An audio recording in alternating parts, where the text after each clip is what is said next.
ॐ भूर्भुवः स्वः तत्सवितुर्वरेण्यं भर्गो देवस्य धीमहि धियो यो नः प्रचोदयात्।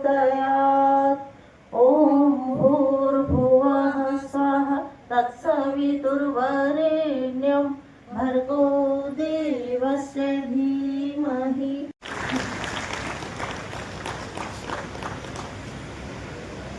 Thank you so much. Thank you. Thank you.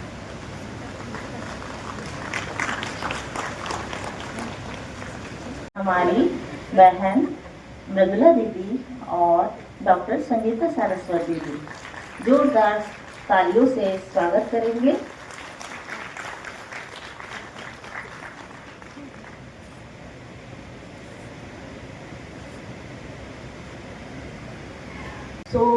इस कार्यक्रम की शुरुआत के लिए धन्यवाद सहित मैं बुलाना चाहती हूँ यहाँ पर डॉक्टर संगीता सरस्वत मैडम को। लेकिन उससे पहले एक छोटा सा शॉर्ट इंट्रोडक्शन मैं उनका आपको देना चाहती हूँ।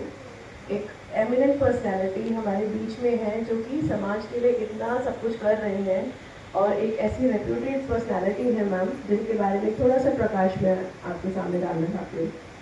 तो डॉक्टर संगीता सारस्वत मैम एक कंसल्टेंट गायनोकोलॉजिस्ट एंड ऑब्स्टेट्रिशियन है और स्टेट कोऑर्डिनेटर उत्तर प्रदेश है। आओ गढ़े संस्कारवान पीढ़ी एक प्रोजेक्ट चलता है जो कि पिछले 10-11 साल से पूरे संपूर्ण भारतवर्ष में काम कर रहा है। शांति कुंज हरिद्वार में ये स्टार्ट हुआ था और ये एक इतने बड़े लेवल पे प्रोजेक्ट चल रहा है, पूरे ऑल ओवर इंडिया में इनका काम है। और आज भी राधा गवर्नमेंट कॉलेज में ही अपना ये जिस तरह का प्रोग्राम हमारे यहाँ चल रहा है, ऐसा ही एक प्रोग्राम वहाँ पर जो सभी डिलीवर करके आए हैं।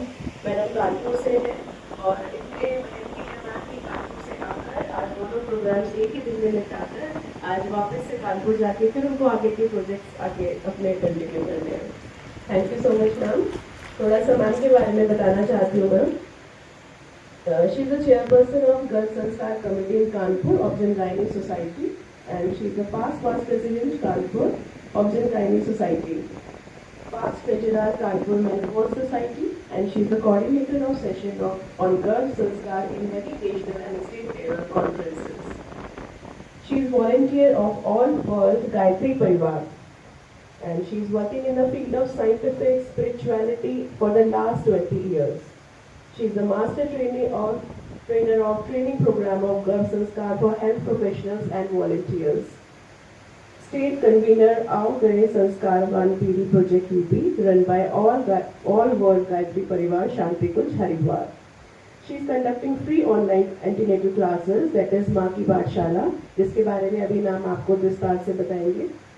She has conducted sessions of epigenetics and fetal reprogramming that is Garb Sanskar workshops in various medical colleges of Uttar Pradesh and other states.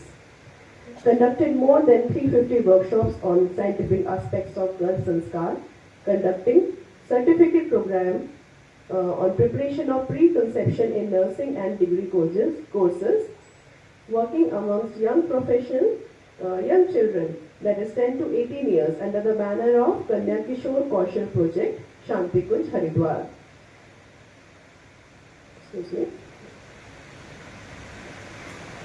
In our project, youth is given guidance on moral and ethical values based on teachings of Ved Murti, Taponist Pandit Shri Ram Sharma Acharya Ji. They are educated on diverse subjects like holistic health management, brain development, personality development, and use and misuse of mobile addiction, etc. We welcome you, ma'am, and we welcome your gracious presence here, ma'am. Thank you so much. Please welcome. के संयुक्त तत्वाधान में ये आज जो आयोजित हुई है, इसमें हमारी आदरणीय मृदुला दीदी, डॉक्टर प्रज्ञा का बहुत योगदान है और साथ में यहाँ के फैकल्टी मेंबर्स का। तो आइए सर्वप्रथम हम लोग एक बार गायत्री मंत्र, क्योंकि ये गायत्री परिवार का प्रोजेक्ट है जिसका नाम है आओ गणे संस्कारवान पीढ़ी और पिछले 11 वर्ष से चल रहा है। और इसका जो आधार है वो साइंटिफिक स्पिरिचुअलिटी है, यानी कि ये कोई हम नई चीज़ आपको पढ़ाने नहीं जा रहे हैं, लेकिन ये प्राचीन ज्ञान और आधुनिक विज्ञान का सम्मिश्रण है। जो ऑलरेडी हमारा एंशियंट नॉलेज है उसको आज मॉडर्न रिसर्चर्स ने कैसे प्रूव किया है। और आइए सर्वप्रथम हम लोग गायत्री मंत्र करेंगे। गायत्री मंत्र आप लोग बहुत सब लोग जानते होंगे, लेकिन जो नहीं भी जानते वो ये मान ले कि वो जान ले कि ये 24 अक्षर का एक बहुत ही सिंपल सा छोटा सा मंत्र है जिसका वर्णन ऋग्वेद में आता है और जिसके दृष्टा थे ऋषि विश्वामित्र। ये मंत्र हमें अपने मूल से, अपने केंद्र से, अपने अस्तित्व से कनेक्ट करता है। सुबह उठते ही हम लोग सब मोबाइल उठा लेते हैं और देश दुनिया से जुड़ जाते हैं, लेकिन अपने बारे में कुछ इंफॉर्मेशन हम गैदर नहीं कर पाते, अपने से कनेक्ट नहीं कर पाते। आज मनुष्य जो भी कुछ बाहर ढूंढ रहा है वो अपने अंतःकरण में ही प्राप्त कर सकता है, चाहे वो सुख हो, शांति हो, आध्यात्मिक अभीप्सा हो या लौकिक सफलता। ये गायत्री मंत्र उसका विज्ञान बताता है। हमारे अंदर, सबके अंदर एक देवता छुपा हुआ है। हम सबके अंदर संत, महापुरुष, तपस्वी, मनस्वी, बहुत कुछ अचीव करने की संभावनाएं है। उस विज्ञान को, उस विधा को जागृत करने वाला गायत्री मंत्र है। आज अगर हम बच्चों से पूछें कि सबसे पावरफुल प्रोसेसर कौन सा है, तो सारे बच्चे स्कूल कॉलेज के भी बता देंगे Snapdragon, Apple M, quantum series, what. मुझे इतना ज्ञान भी नहीं है, थोड़े बहुत नाम मैंने याद कर लिए हैं, लेकिन सबसे पावरफुल प्रोसेसर है मानवीय बुद्धि, हमारा मस्तिष्क, प्रोवाइडेड उसमें वायरस न आ जाए।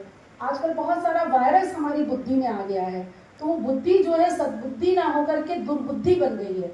जैसे चिंता, आवेश, कंपटीशन, कंपैरिजन, लोभ, मोह, ये सारे वायरस जो हमारी बुद्धि में आ गए हैं, इसका एंटीडोट, इसका जो एंटीवायरस है वो है गायत्री मंत्र। और इसीलिए गायत्री मंत्र को सद्बुद्धि का मंत्र कहा गया है।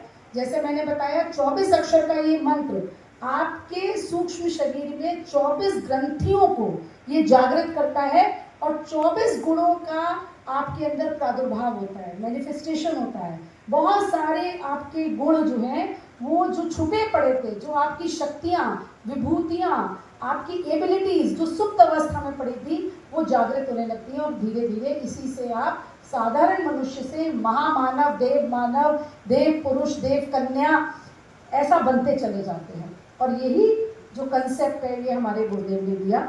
आइए हम लोग पहले गायत्री मंत्र करेंगे, उसके बाद गुरुदेव का ध्यान करेंगे, तब इस सत्र को आरंभ करेंगे।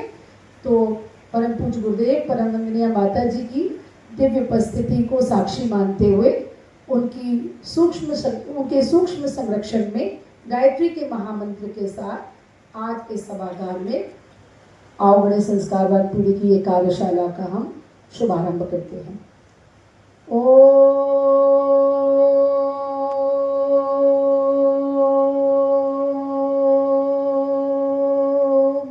भूर्भुवः स्वः तत्सवितुर्वरेण्यं भर्गो देवस्य धीमहि धियो यो नः प्रचोदयात्।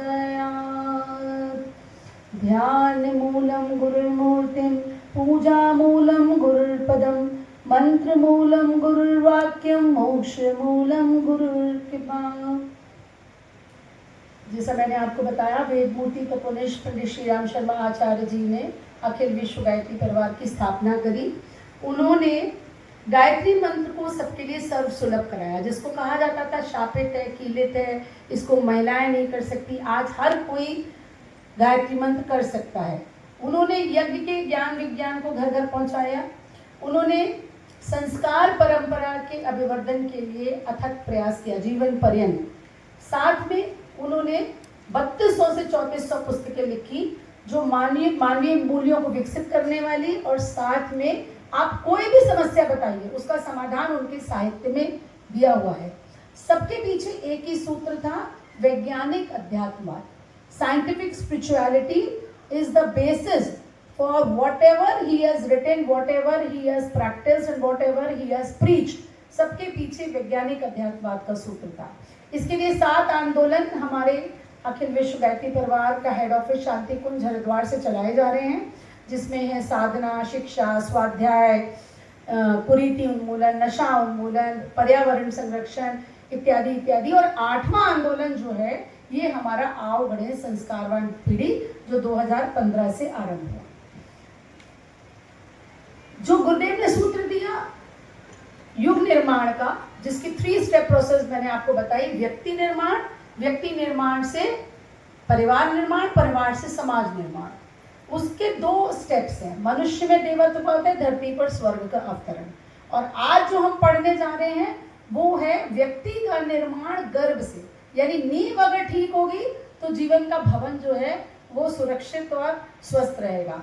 लेकिन जो इसको प्रैक्टिस करना है वो एक्चुअली देखा जाए तो गर्भ धारण से पहले इसकी तैयारी शुरू होती है। प्रिपरेशन फॉर प्री कंसेप्शन का आज हम गायनेकोलॉजिस्ट बहुत चर्चा कर रहे हैं, लेकिन इम्प्लीमेंटेशन कैसे हो वो आज हम लोग समझेंगे। तो जो मनुष्य में देवत्व का उदय है वो और कुछ नहीं है, आप कुछ बदल नहीं जाएंगे, आपके मुकुट नहीं आ जाएगा, आपका कोई सिंहासन नहीं मिल जाएगा। धीरे धीरे जो आप अपने फॉल्ट्स को, दोष दुर्गुणों को, कषाय कल्मशों को साफ करते करते करते करते शनै शनै अच्छे बनते चले जाते हैं, उसी को कहते हैं देवत्व की कक्षा में प्रवेश। आप इतने अच्छे बन जाते हैं कि आप साधारण मनुष्य ना रह करके देवतुल्य बन जाते हैं। और जहाँ देवता रहते हैं उसी को क्या कहते हैं? उसी को स्वर्ग कहते हैं। Even Swami Vivekananda said every soul is potentially divine. That means you have that potential. आपके अंदर बहुत कुछ अचीव करने की, अपने को पूर्णता बदल लेने की, अपनी सारी गलत आदतों को या अपनी जो भी कमियां हैं उनको दूर करने की क्षमता है, provided you explore that, provided आपको वैसा वातावरण मिले। तो वो आपको समझना है, क्योंकि देखिए वट वृक्ष जो होता है, बरगद का पेड़ बहुत विशाल होता है, उसके बीज में पूरे वट वृक्ष समाया हुआ है।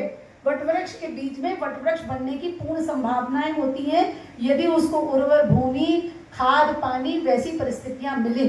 तो जो संतान गर्भ से होकर के दुनिया में आती है, प्रोवाइडेड माँ, घर वाले और उसका पति एक ऐसा वातावरण तैयार करे तो वो बच्चा साधारण ना रह करके जीनियस हो सकता है। जो साइंस आज हम बात करने वाले हैं, it is actually a technique कि from one generation to another we improve the quality of our genes, thereby creating an exquisite set of genetic pool, and so the next generation becomes more intelligent, more cultured, simply flawless। मतलब उनके अंदर दोष दुर्गुण सब समाप्त हो सकते हैं। और इसके बहुत सारे उदाहरण हैं, आगे हम चर्चा करेंगे। और जो वैज्ञानिक अध्यात्मवाद की बात है, आप जानते हैं पूरी सृष्टि में 2 ही फोर्सेस काम करते हैं, जड़ और चेतन। सृष्टि 2 से बनी है, मैटर एंड एनर्जी। उसको आप ज्ञान विज्ञान भी कह सकते हैं, पुरुष प्रकृति कह सकते हैं, है ना। तो ये जो आपका खुद का एग्जिस्टेंस है वो भी 2 से, जड़ से शरीर बना है और चेतन तत्व से आपके विचार, आपकी भावनाएं। पर होता क्या है, अभी तक ऐसा होता था कि इन दोनों को एक पृथक पृथक धाराएं मान लिया गया कि साइंस वाले वो सोचते हैं स्पिरिचुअलिटी हमारे लिए नहीं है और स्पिरिचुअलिटी वाले सोचते हैं कि साइंस हमारे लिए नहीं है। लेकिन हमारे गुरुदेव ने इस भ्रम को दूर किया। उन्होंने कहा विज्ञान और अध्यात्म एक दूसरे के विरोधी नहीं है, ये एक दूसरे के पूरक है। यानी विज्ञान और अध्यात्म का जब समन्वय होगा तो चमत्कार होगा। और यही कैसे चमत्कारिक बच्चे आज 10 साल से जब हम काम कर रहे हैं, तो कुछ वीडियोस आपको दिखाएंगे, कितने अद्भुत, कितने अलौकिक। ऐसा लगता है कि क्या ऐसा भी संभव है, ऐसे बच्चे हम क्रिएट कर रहे हैं। तो यही ज्ञान आज आपको हम समझाने आए हैं। अगर आप लोग, if you are loud enough and we can be interactive, तो मैं चाहूंगी कि कुछ प्रश्न यहाँ से पूछें तो उसके उत्तर आप लोग दें ना, बिकॉज ये सब्जेक्ट आपके लिए अच्छा है, आपसे कोर्स से रिलेटेड है, नर्सिंग के बच्चों के लिए।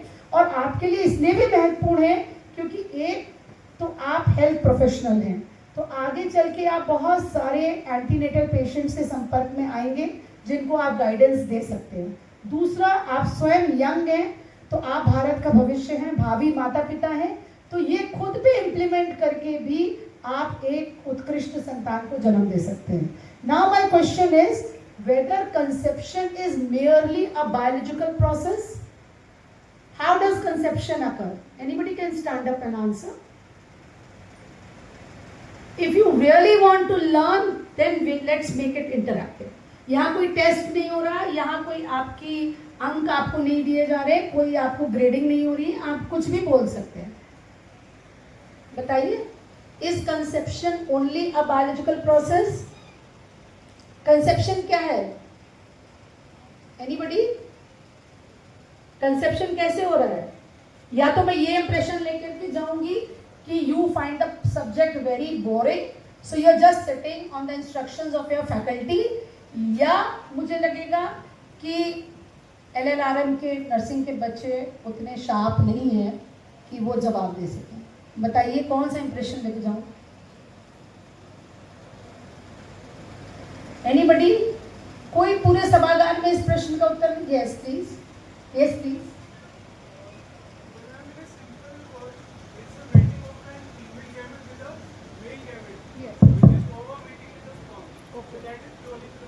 That is conception. Okay. So, a big clap for it. तो वैसे साइंस की भाषा में बात करें तो conception is a biological process, हाँ, बट एक्चुअली नो, क्योंकि अगर सिर्फ स्पर्म और ओवा के फर्टिलाइजेशन से कंसेप्शन हो रहा होता तो जितने IVF सेंटर्स हैं उसमें 100% रेट हमको मिलना चाहिए था, क्योंकि हमने ओवा भी ले लिया, बढ़िया सा सेलेक्ट कर लिया, हमने स्पर्म भी ले लिया, पेट्री डिश में उसको हमने फर्टिलाइज कर दिया और इम्प्लांट कर दिया। So no, and every time we see many patients who are absolutely normal, जिनका sperm count बढ़िया है, ovulation बढ़िया है, and they are trying and they are not able to conceive, and we label them as unexplained infertility. So there is some superior intelligence which is governing this process. So it cannot be merely a biological process, है ना? और दूसरा एक प्रश्न और आता है दिमाग में कि अगर खाली ऐसा होता कि सब कुछ हमारे कंट्रोल में होता तो कंसेप्शन हो जाने के बाद जब एम्ब्रियो बढ़ रहा है तो माँ के कंट्रोल में होना चाहिए कि हार्ट कब बनेगा, लंग्स कब बनेंगे, हाथ पैर कब बनेंगे, पर ऐसा तो नहीं है। माँ बस इतना जानती है कि बच्चा बढ़ रहा है और अभी अल्ट्रासाउंड की मदद से हम लोग उसको मॉनिटर भी कर पाते हैं। नहीं तो पहले समय में तो ये होता था कि जब बच्चा मूव करने लगेगा, जिसे हम कहते हैं quickening, when the quickening happens then the mother used to feel the presence of the baby inside the वूम।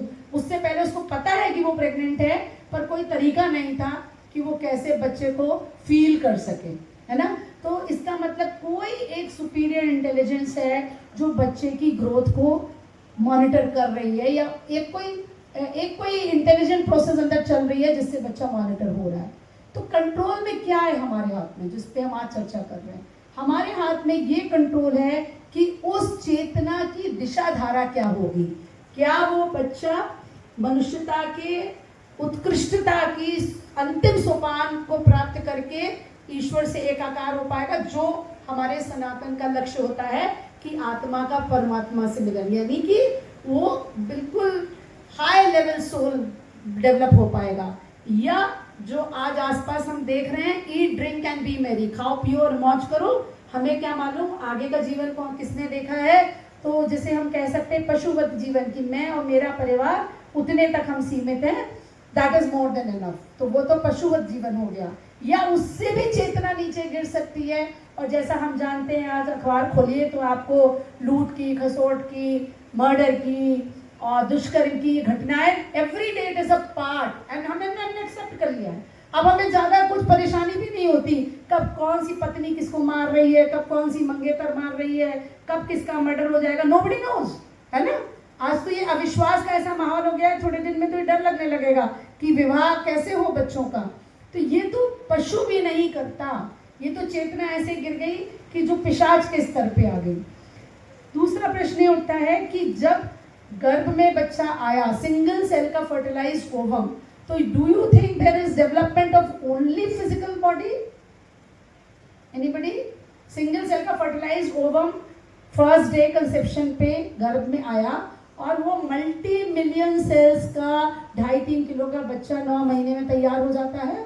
So that is the only development going on? No, then we will not go into the details. 5 कोष तो थोड़ा ज्यादा हो जाएगा, ये तो आत्मा की 5 लेयर्स होती हैं, पर इतना सबको पता होना चाहिए कि फिजिकल के साथ साथ मेंटल एंड इमोशनल बॉडी का डेवलपमेंट भी गर्भ से हो रहा है। एंड देखने में भले ही आपको मेरा एक शरीर दिखाई दे रहा, आपके भी मैं एक शरीर देख सकती हूँ, लेकिन नो, हमारा जो एग्जिस्टेंस है वो मात्र फिजिकल तक सीमित नहीं है। कितने लोग इस पे एग्री करते हैं? Are we only physical in nature? क्या हमारे केवल जड़ तत्व तक हम सीमित हैं? एनीबडी? क्या हमारा एग्जिस्टेंस मियरली फिजिकल है? नो, हमारे अंदर चेतना भी है ना, तो एनर्जी भी है। तो फिजिकल वाला हो गया हमारा पार्ट क्या, जो शरीर नश्वर है, जो एक दिन नष्ट हो जाएगा, जो 5 तत्वों से बना है। क्षिति जल पावक गगन समीरा, पंच तत्व से बना शरीर, 5 एलिमेंट से बना है। अल्टीमेटली वो 5 एलिमेंट्स में ही विलीन हो जाएगा। ये तो हो गया हमारी physical body. Now what about our energy body? ऊर्जा शरीर जिसे आप कह सकते हैं। Energy body is comprised of thoughts and emotions. विचार और भावनाएं मिल करके हमारी एनर्जी बॉडी को बनाती हैं। विचार इलेक्ट्रिकल होते हैं नेचर में, और भावनाएं जो होती हैं वो मैग्नेटिक होती हैं। तो together they make our electromagnetic field और the aura.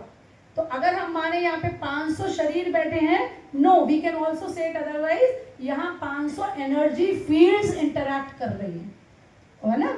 And once we are in coherence with each other, you are liking what I am saying, I am finding you attractive, I am finding you interesting, interactive, तो क्या हो रहा है, we our energies are adding, इसे कहते हैं constructive interference। दूसरी तरफ अगर आपको मेरे विचार नहीं समझ में आ रहे हैं and the energies are negating each other, this is called destructive interference। और जो हमारी हेल्थ है, जो WHO डेफिनेशन की हेल्थ की हमने बात करी, तो हम फिजिकल तक कन्फाइंड रहते हैं अभी, है ना, स्पेशली मॉडर्न मेडिसिन में।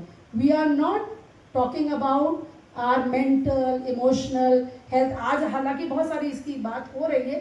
तो हाउ टू मेक श्योर कि हम हेल्दी रहें, उसके लिए आपको एक बेसिक चीज जाननी जरूरी है। If our thoughts are positive, if our thoughts are progressive, if our thoughts are about the welfare of others also, और साथ में हमारे इमोशंस में सबके प्रति सद्भावनाएं, सबके लिए प्रेम है, सबके लिए करुणा है, दया है, किसी के प्रति कोई जेलसी नहीं है, कोई एंगर नहीं है, कोई फ्रस्ट्रेशन नहीं है, तो हमारी ये इलेक्ट्रोमैग्नेटिक बॉडी या फील्ड या ऑरा या मेंटल इमोशनल बॉडी हेल्दी होगी, हेल्दी होगी। और इसीलिए महापुरुषों का ऑरा बहुत बड़ा होता है, because it is healthy, they are always thinking about the welfare of others. On the other hand, if our thoughts are of not so good quality, or you can say negative in nature, और मन में हमेशा चिंता है, भय है, गुस्सा है, एक असुरक्षा की भावना है, कंपटीशन की भावना है, तो क्या होगा, हमारा यही जो ऑरा है या एनर्जी बॉडी है या इलेक्ट्रोमैग्नेटिक फील्ड है, ये सिकुड़ जाएगी और अनहेल्दी हो सकती है। And whenever our electromagnetic field और energy body is unhealthy, then definitely after some time we are going to have some physical illness। आज विज्ञान ने भी मान लिया है कि every disease has a psychosomatic basis। हर बीमारी के पीछे हमारे मनोविकार हैं। अब वो कितने गहरे हैं, थोड़े बहुत हैं तो जुकाम खांसी हो जाएगा, ज़्यादा है तो लाइफस्टाइल डिसऑर्डर हो गया, डायबिटीज़, हाइपरटेंशन, बहुत सारा तनाव है। और अब तो ये भी प्रूव हो गया है कि जन्म जन्मांतर का अगर तनाव है या जन्म जन्मांतर हमने द्वेष रखा है किसी के प्रति, हम किसी के प्रति घृणा रखते हैं, तो कैंसर भी उससे रिलेटेड है। क्योंकि आज कैंसर में, हीलिंग में forgiveness theory and gratitude theory आ गई है। तो इलाज तो हम करते हैं फिजिकल लेवल पे, बट मेंटल इमोशनल लेवल पे अपने को कैसे हील करना है, ये हेल्थ के लिए जानना बहुत ज़रूरी है। और अगर हम अगली पीढ़ी के निर्माण की बात कर रहे हैं, तो माँ को हमको तीनों शरीरों को स्वस्थ रखना है। उसकी फिजिकल, मेंटल, इमोशनल हेल्थ अच्छी होगी, तभी बच्चे की कंप्लीट हेल्थ अच्छी होगी। तो it is a project also of mass antenatal health program, आप ये कह सकते हैं, आओ बड़े संस्कारवान पीढ़ी जो है, it is a mass antenatal health program where we are concern and we are treating the mother and the child at all the 3 levels of health: physical, mental and emotional. Now coming to another thing कि बच्चा सीख कैसे सकता है। अभी ये concept के लिए कभी गर्भवतियाँ हमारी कंफ्यूज हो जाती हैं, how can the child learn. पर आप अगर सनातन में जाओगे, आप अपनी रूट्स में देखोगे हमारे कल्चर में, तो कहा गया है यथा ब्रह्मांडे तथा पिंडे।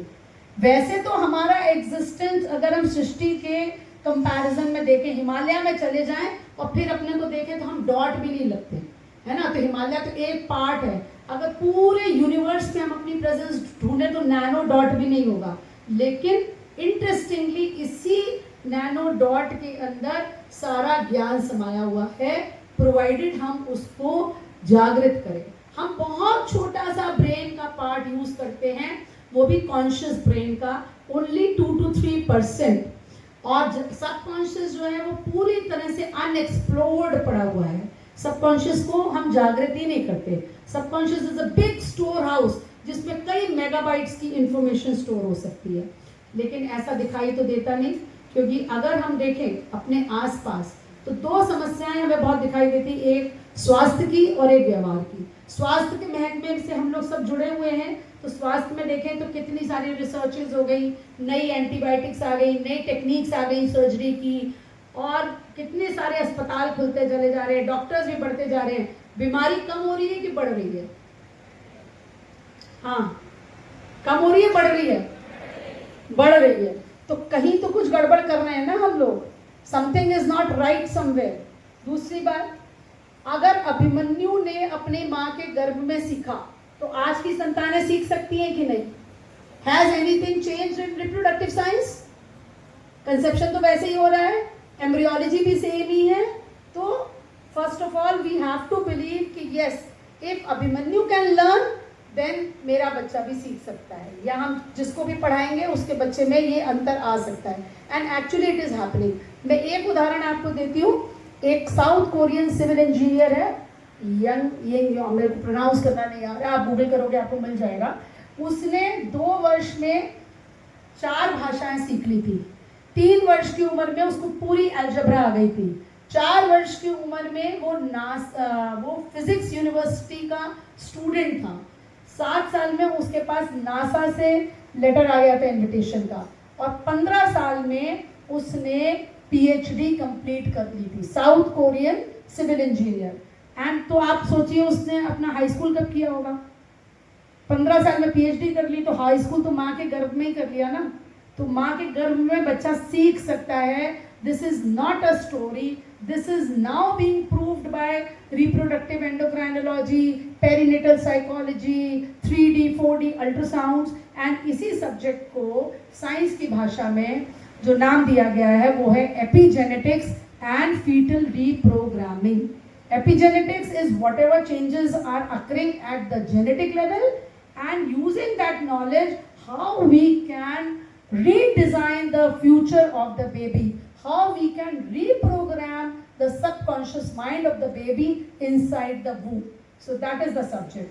And if we really want our country to grow, हमको इस पे सोचना चाहिए कि क्यों हमारा देश इतना समृद्ध था, हम हर चीज़ में अग्रणी थे, चाहे सेना हो, चाहे व्यापार हो, चाहे कला हो, चाहे अध्यात्म हो, चाहे विज्ञान हो। क्योंकि हमारी जो ऋषि थे वो रिसर्चर्स थे, वो चेतना के, अध्यात्म के, प्रकृति के, दे वर रिसर्च स्कॉलर्स।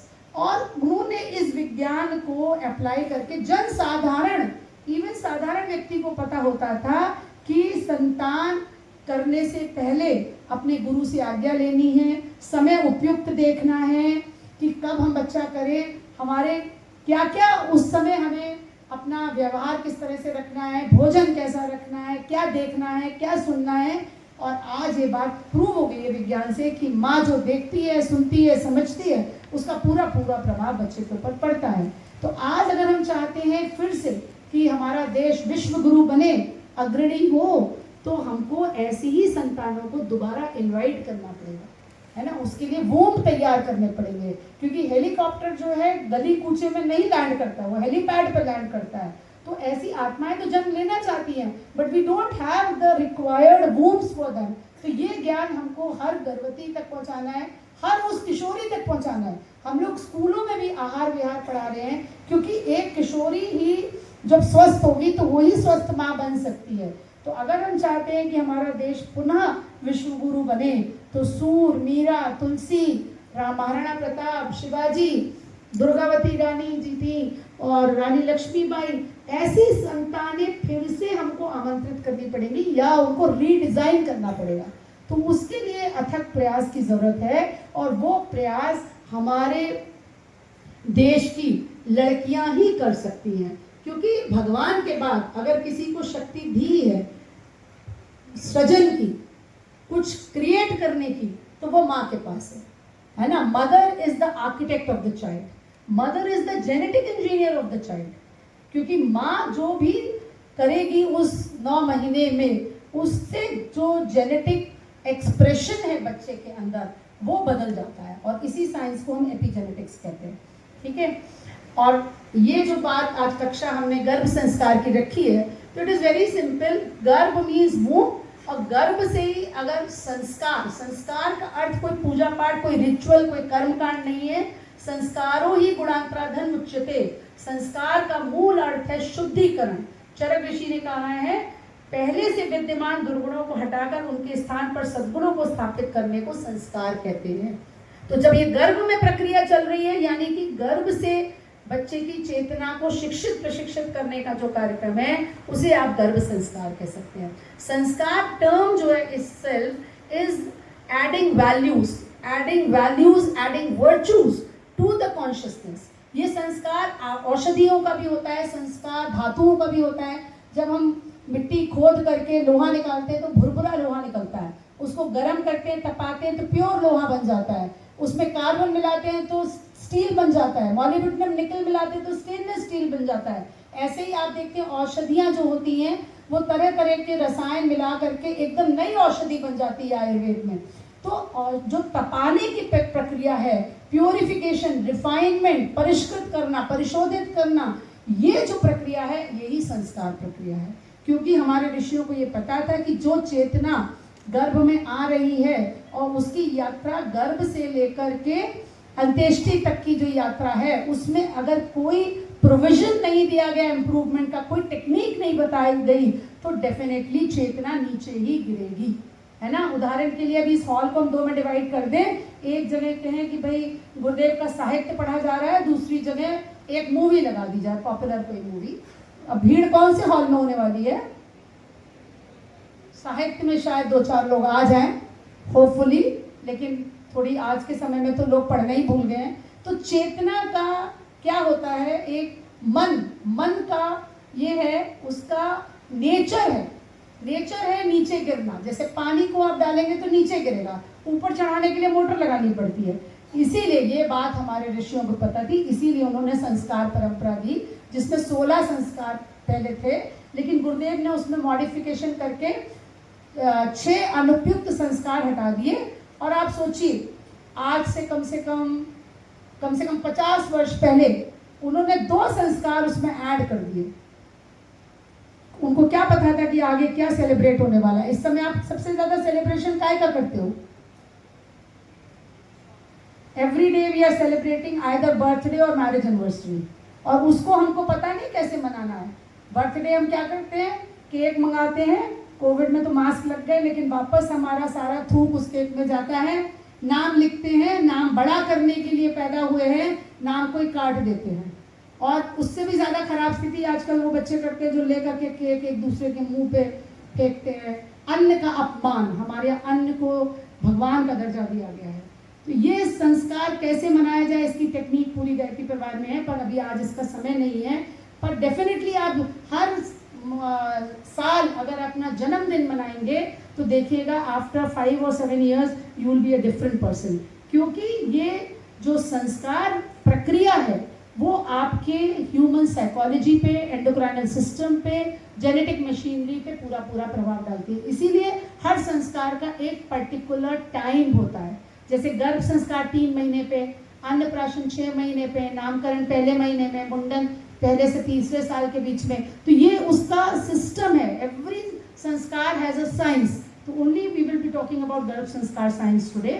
पर एक और सिंपल तरीका है संस्कार क्या है समझने के लिए। संस्कार वो होता है जो आपके व्यक्तित्व का हिस्सा बन जाता है। जिस विचार को आप बार बार दोहराते हैं उसी के अनुसार आप कार्य करते हैं। जिस कार्य को आप बार बार करते हैं वो आपकी आदतें बन जाता है। आदतें ही आपका स्वभाव, और यही आपके माइक्रोचिप यानी आपके ऑरा में, आपके चित्त में अटैच होकर के डीप डीप चले जाते हैं, वो संस्कार बन जाते हैं। तो वो संस्कार अच्छे भी हो सकते हैं, बुरे भी हो सकते हैं, लेकिन जो टाइम है उनको बदलने का, मॉडिफाई करने का, वो है गर्भ के 9 महीने और जन्म के 5-7 वर्ष। बिकॉज उस समय हम सबकॉन्शियस को रीप्रोग्राम कर सकते हैं, ट्रेन कर सकते हैं, प्योरीफाई कर सकते हैं। यानी कि हम कुसंस्कारों, जो जन्म जन्मांतर की गंदगी हमारे साथ चिपक गई है, उस कुसंस्कारों को स्वच्छ करके अच्छी आदतों को, सुसंस्कारों को, अच्छे गुणों को रोपित कर सकते हैं।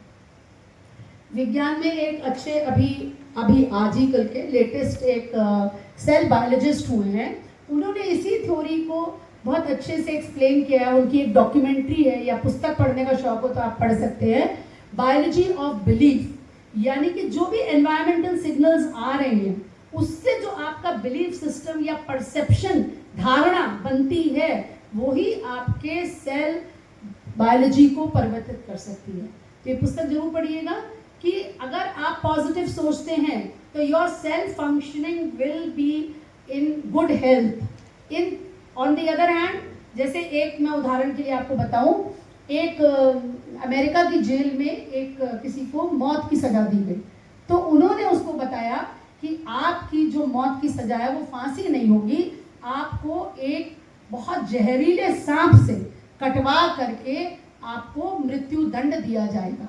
फिर उसकी आंखों की पट्टी बांध दी गई और अब वो मान के चल रहा है कि मुझे एक जहरीले सांप से काटा जाएगा, उससे मेरी मृत्यु होने वाली है। उसको केवल 2 सुइयां चुभोई गई, सिंपल, वो भी स्टरलाइज नीडल, कुछ नहीं होने वाला था, सिंपल सुई चुभोई गई। थोड़ी देर बाद उसका शरीर नीला पड़ गया। ये एक्चुअल घटना है, you can go and cross verify it also, and he died actually of snake venom. उसके शरीर में सांप का जहर पाया गया। तो जैसा हम सोचेंगे वैसी ही सेल बायोलॉजी हमारी परिवर्तित हो जाती है। एक और किस्सा मुझे जालौन मेडिकल कॉलेज के प्रिंसिपल ने बताया, जब मैं वहाँ ये कार्यशाला करने गई, कि एक खट्टा कट्टा वेल्दी यंग मतलब यंग अडल्ट आया उनके यहाँ कोविड के समय में, और उनका कॉलेज, जालौन छोटी जगह है, कोई बहुत पेशेंट नहीं थे, दूर दूर तक लॉन्स थे। वो अंदर आया, बोला मुझे कोविड का टेस्ट कराना है। उससे कहा गया अंदर आके बैठिए, बोले नहीं मैं लॉन में टहल रहा हूँ, मेरा टेस्ट कर दीजिए। उससे कहा गया 2-3 घंटे लगेंगे रिजल्ट आने में, बोला कोई बात नहीं। वो बाहर टहलता रहा, रिजल्ट अनफॉर्चुनेटली पॉजिटिव आ गया, उसको अंदर एडमिट किया गया। Within 24 hours he died. He was absolutely healthy, कोई बहुत ज़्यादा इन्फेक्शन नहीं था, कुछ नहीं था। पर ये आपके जो सोच है, आपके विचार, आपकी भावनाएं, आपके पूरे सिस्टम को किस तरह से दीमक की तरह खा जाती हैं अगर वो नेगेटिव हो तो। ऑन द अदर हैंड, अब आज ये प्रूव हो गया है कि अगर आप पॉजिटिव रहते हैं तो आप किसी भी बीमारी को रिवर्स कर सकते हैं। And this is the science, what is how does it work, the mechanism it works is called epigenetics. Epigenetics आपको क्यों पढ़ा रहे हैं? क्योंकि वो ठीक बात है कि गर्भवतियों के लिए तो बहुत इंपॉर्टेंट है, क्योंकि genetic expression first 8 weeks of pregnancy में बहुत तेजी से बदलता है। पर आज भी आप चाहें तो अपने पूरे जीवन को परिवर्तित कर सकते हैं इस ज्ञान को समझ करके। यानी एनवायरनमेंट से क्या सिग्नल आ रहे हैं, आपका लाइफस्टाइल, आपका भोजन, आपकी सोच, आपकी पूरी हेल्थ को रीडायरेक्ट कर सकती है। इसीलिए इसको कहा गया है this is the science of self empowerment. The word epigenetics means things imposed on top of genetics. It is actually on top of genetics which we are talking, and the study of modifications to DNA that promote changes in gene expression without altering the DNA sequence। आपको बहुत difficult लग रहा हो तो simple subject, simple भाषा में समझिए, मात्र डीएनए का होना पर्याप्त नहीं है। डीएनए के अंदर जो भी इंफॉर्मेशन एनकोडेड है वो आपकी पर्सनालिटी में रिफ्लेक्ट होगी कि नहीं, उसके लिए जीन का ऑन होना, एक्सप्रेस होना, एक्टिव होना इंपॉर्टेंट है। तो तो gene can be switched on, gene can be switched of by the control of environmental signals. अब ये एनवायरमेंट की जब हम बात करते हैं तो दो चीजें, एक है पर्यावरण जो आपके कंट्रोल में थोड़े लिमिट तक है, एक है आंतरिक वातावरण। आंतरिक वातावरण मतलब your own thoughts and emotion, दोनों चीजें एनवायरमेंट में आती हैं। तो बाहरी वातावरण और आंतरिक वातावरण ये मिल करके आपके जेनेटिक एक्सप्रेशन को चेंज कर सकते हैं। उदाहरण के लिए मान लीजिए किसी के माता पिता को डायबिटीज है और उनकी 4 संतानें हैं, तो क्या सबको डायबिटीज होगी? हाँ या ना? कितने लोग ने हाँ हाथ उठाइए, ऐसे तो आवाज ही नहीं आ रही। कितने लोग कह रहे हैं हाँ होगी, सबको होगी? कोई नहीं कह रहा, सबको नहीं होगी। ओके, तो किसको होगी किसको नहीं होगी? जोर से बोलिए, आप लोग की आवाज काफी तेज है, मुझे पता है। आवाज नहीं आ रही, प्लीज जोर से बोलिए।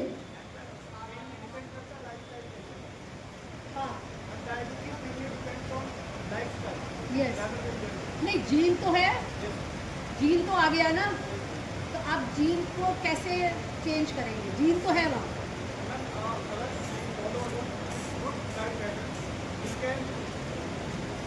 यस, आगे हाँ वी कैन, बस वही शब्द मैं सुनना चाहती हूँ, क्या होगा उस जीन का? डायबिटीज का जीन तो है।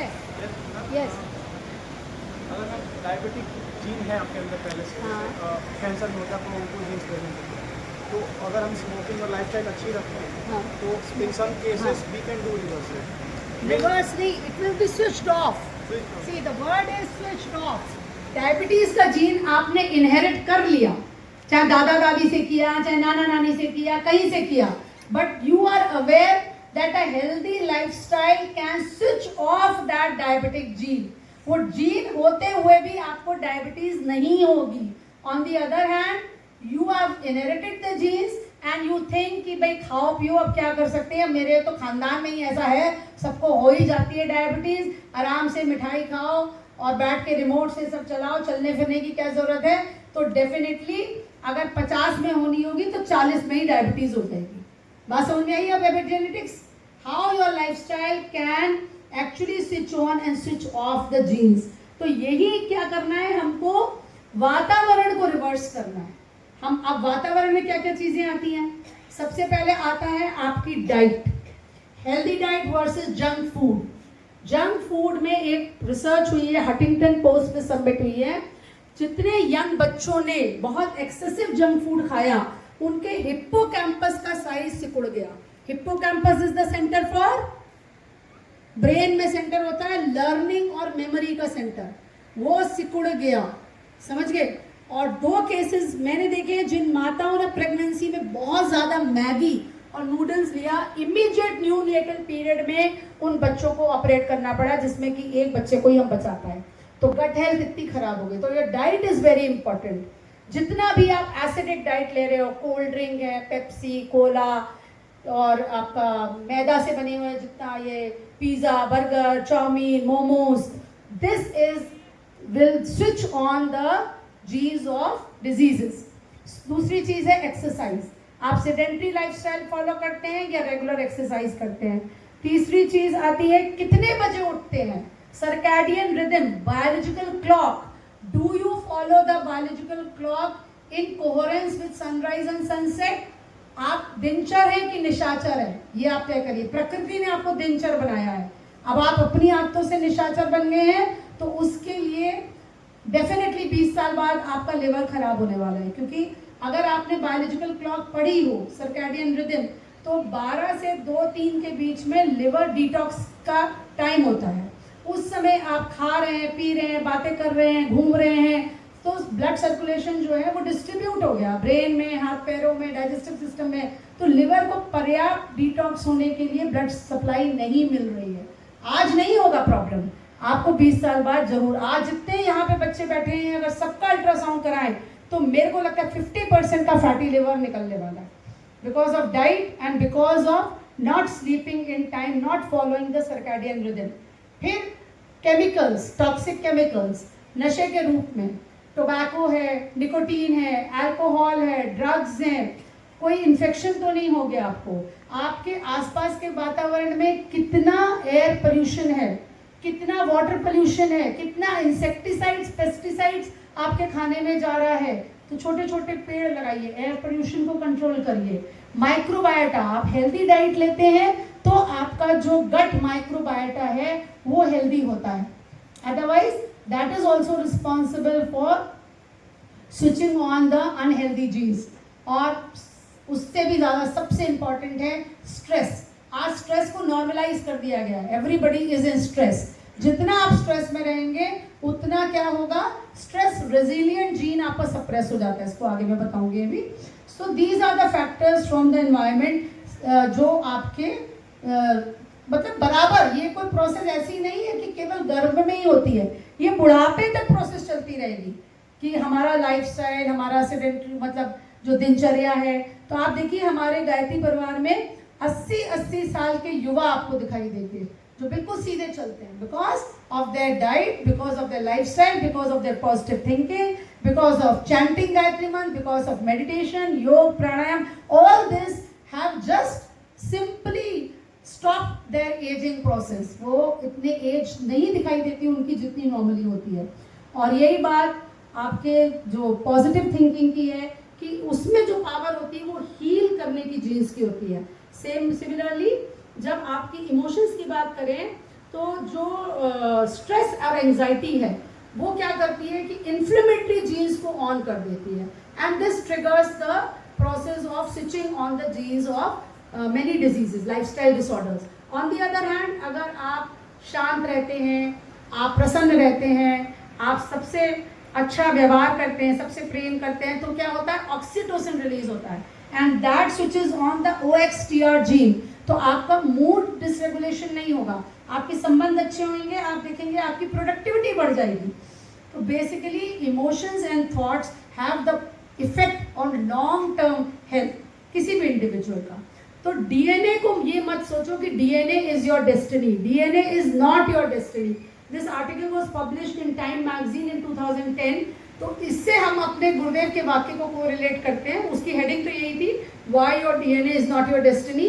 क्या है, मनुष्य अपने भाग्य का निर्माता स्वयं होता है। तो इसीलिए एपिजेनेटिक्स को कह रहे हैं साइंस ऑफ सेल्फ एम्पावरमेंट। और भोजन का इसलिए महत्व है, देखिए, क्योंकि ये एक एक्सपेरिमेंट, बहुत फेमस एक्सपेरिमेंट है, 2003 में हुआ, जिसमें मोटे सुंदर पीले चूहे जो बीमार थे, वो डायबिटिक और कैंसर के पेशेंट थे वो चूहे, उनको नॉर्मल डाइट दी गई तो वैसे ही बीमार चूहों को जन्म दिया गया, क्योंकि उनके अंदर एक अगाउटी जीन होता है जो ऑन था, एक्सप्रेस था। उन्हीं चूहों को जब हमने फोलिक एसिड और मिथाइल ग्रुप या B12 से रिच डाइट दी तो वो अगाउटी जीन सप्रेस हो गया।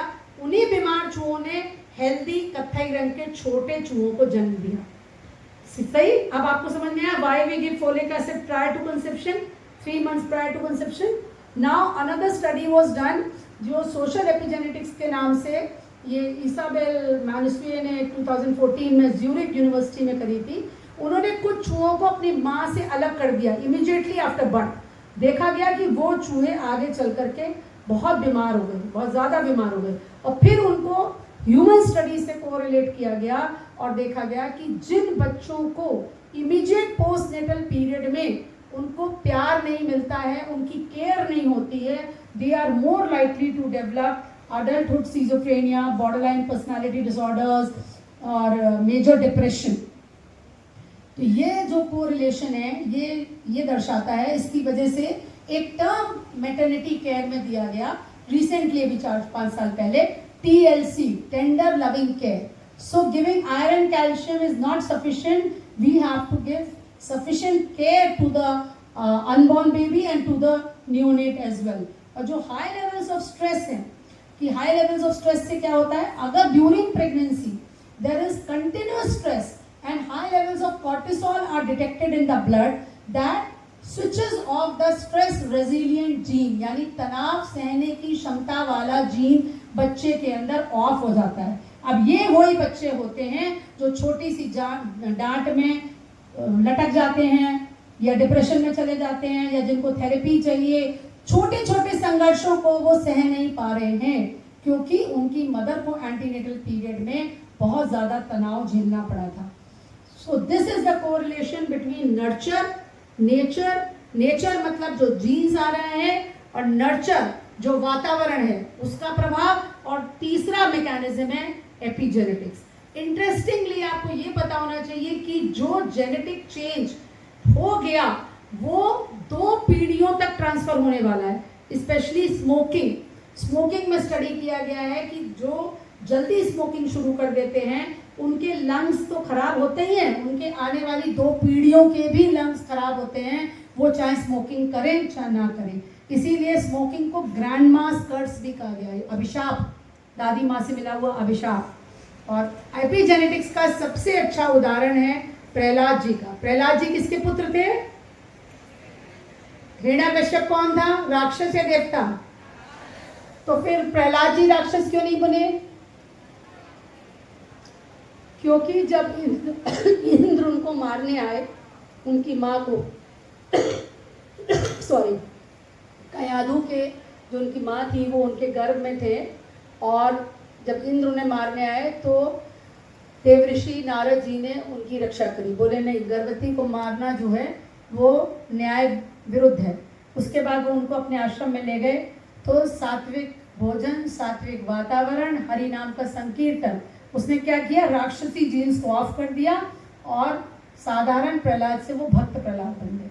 तो this is what actually is गर्भ संस्कार, हाउ यू कैन चेंज और mould the mind and personality of the unborn in the वूम।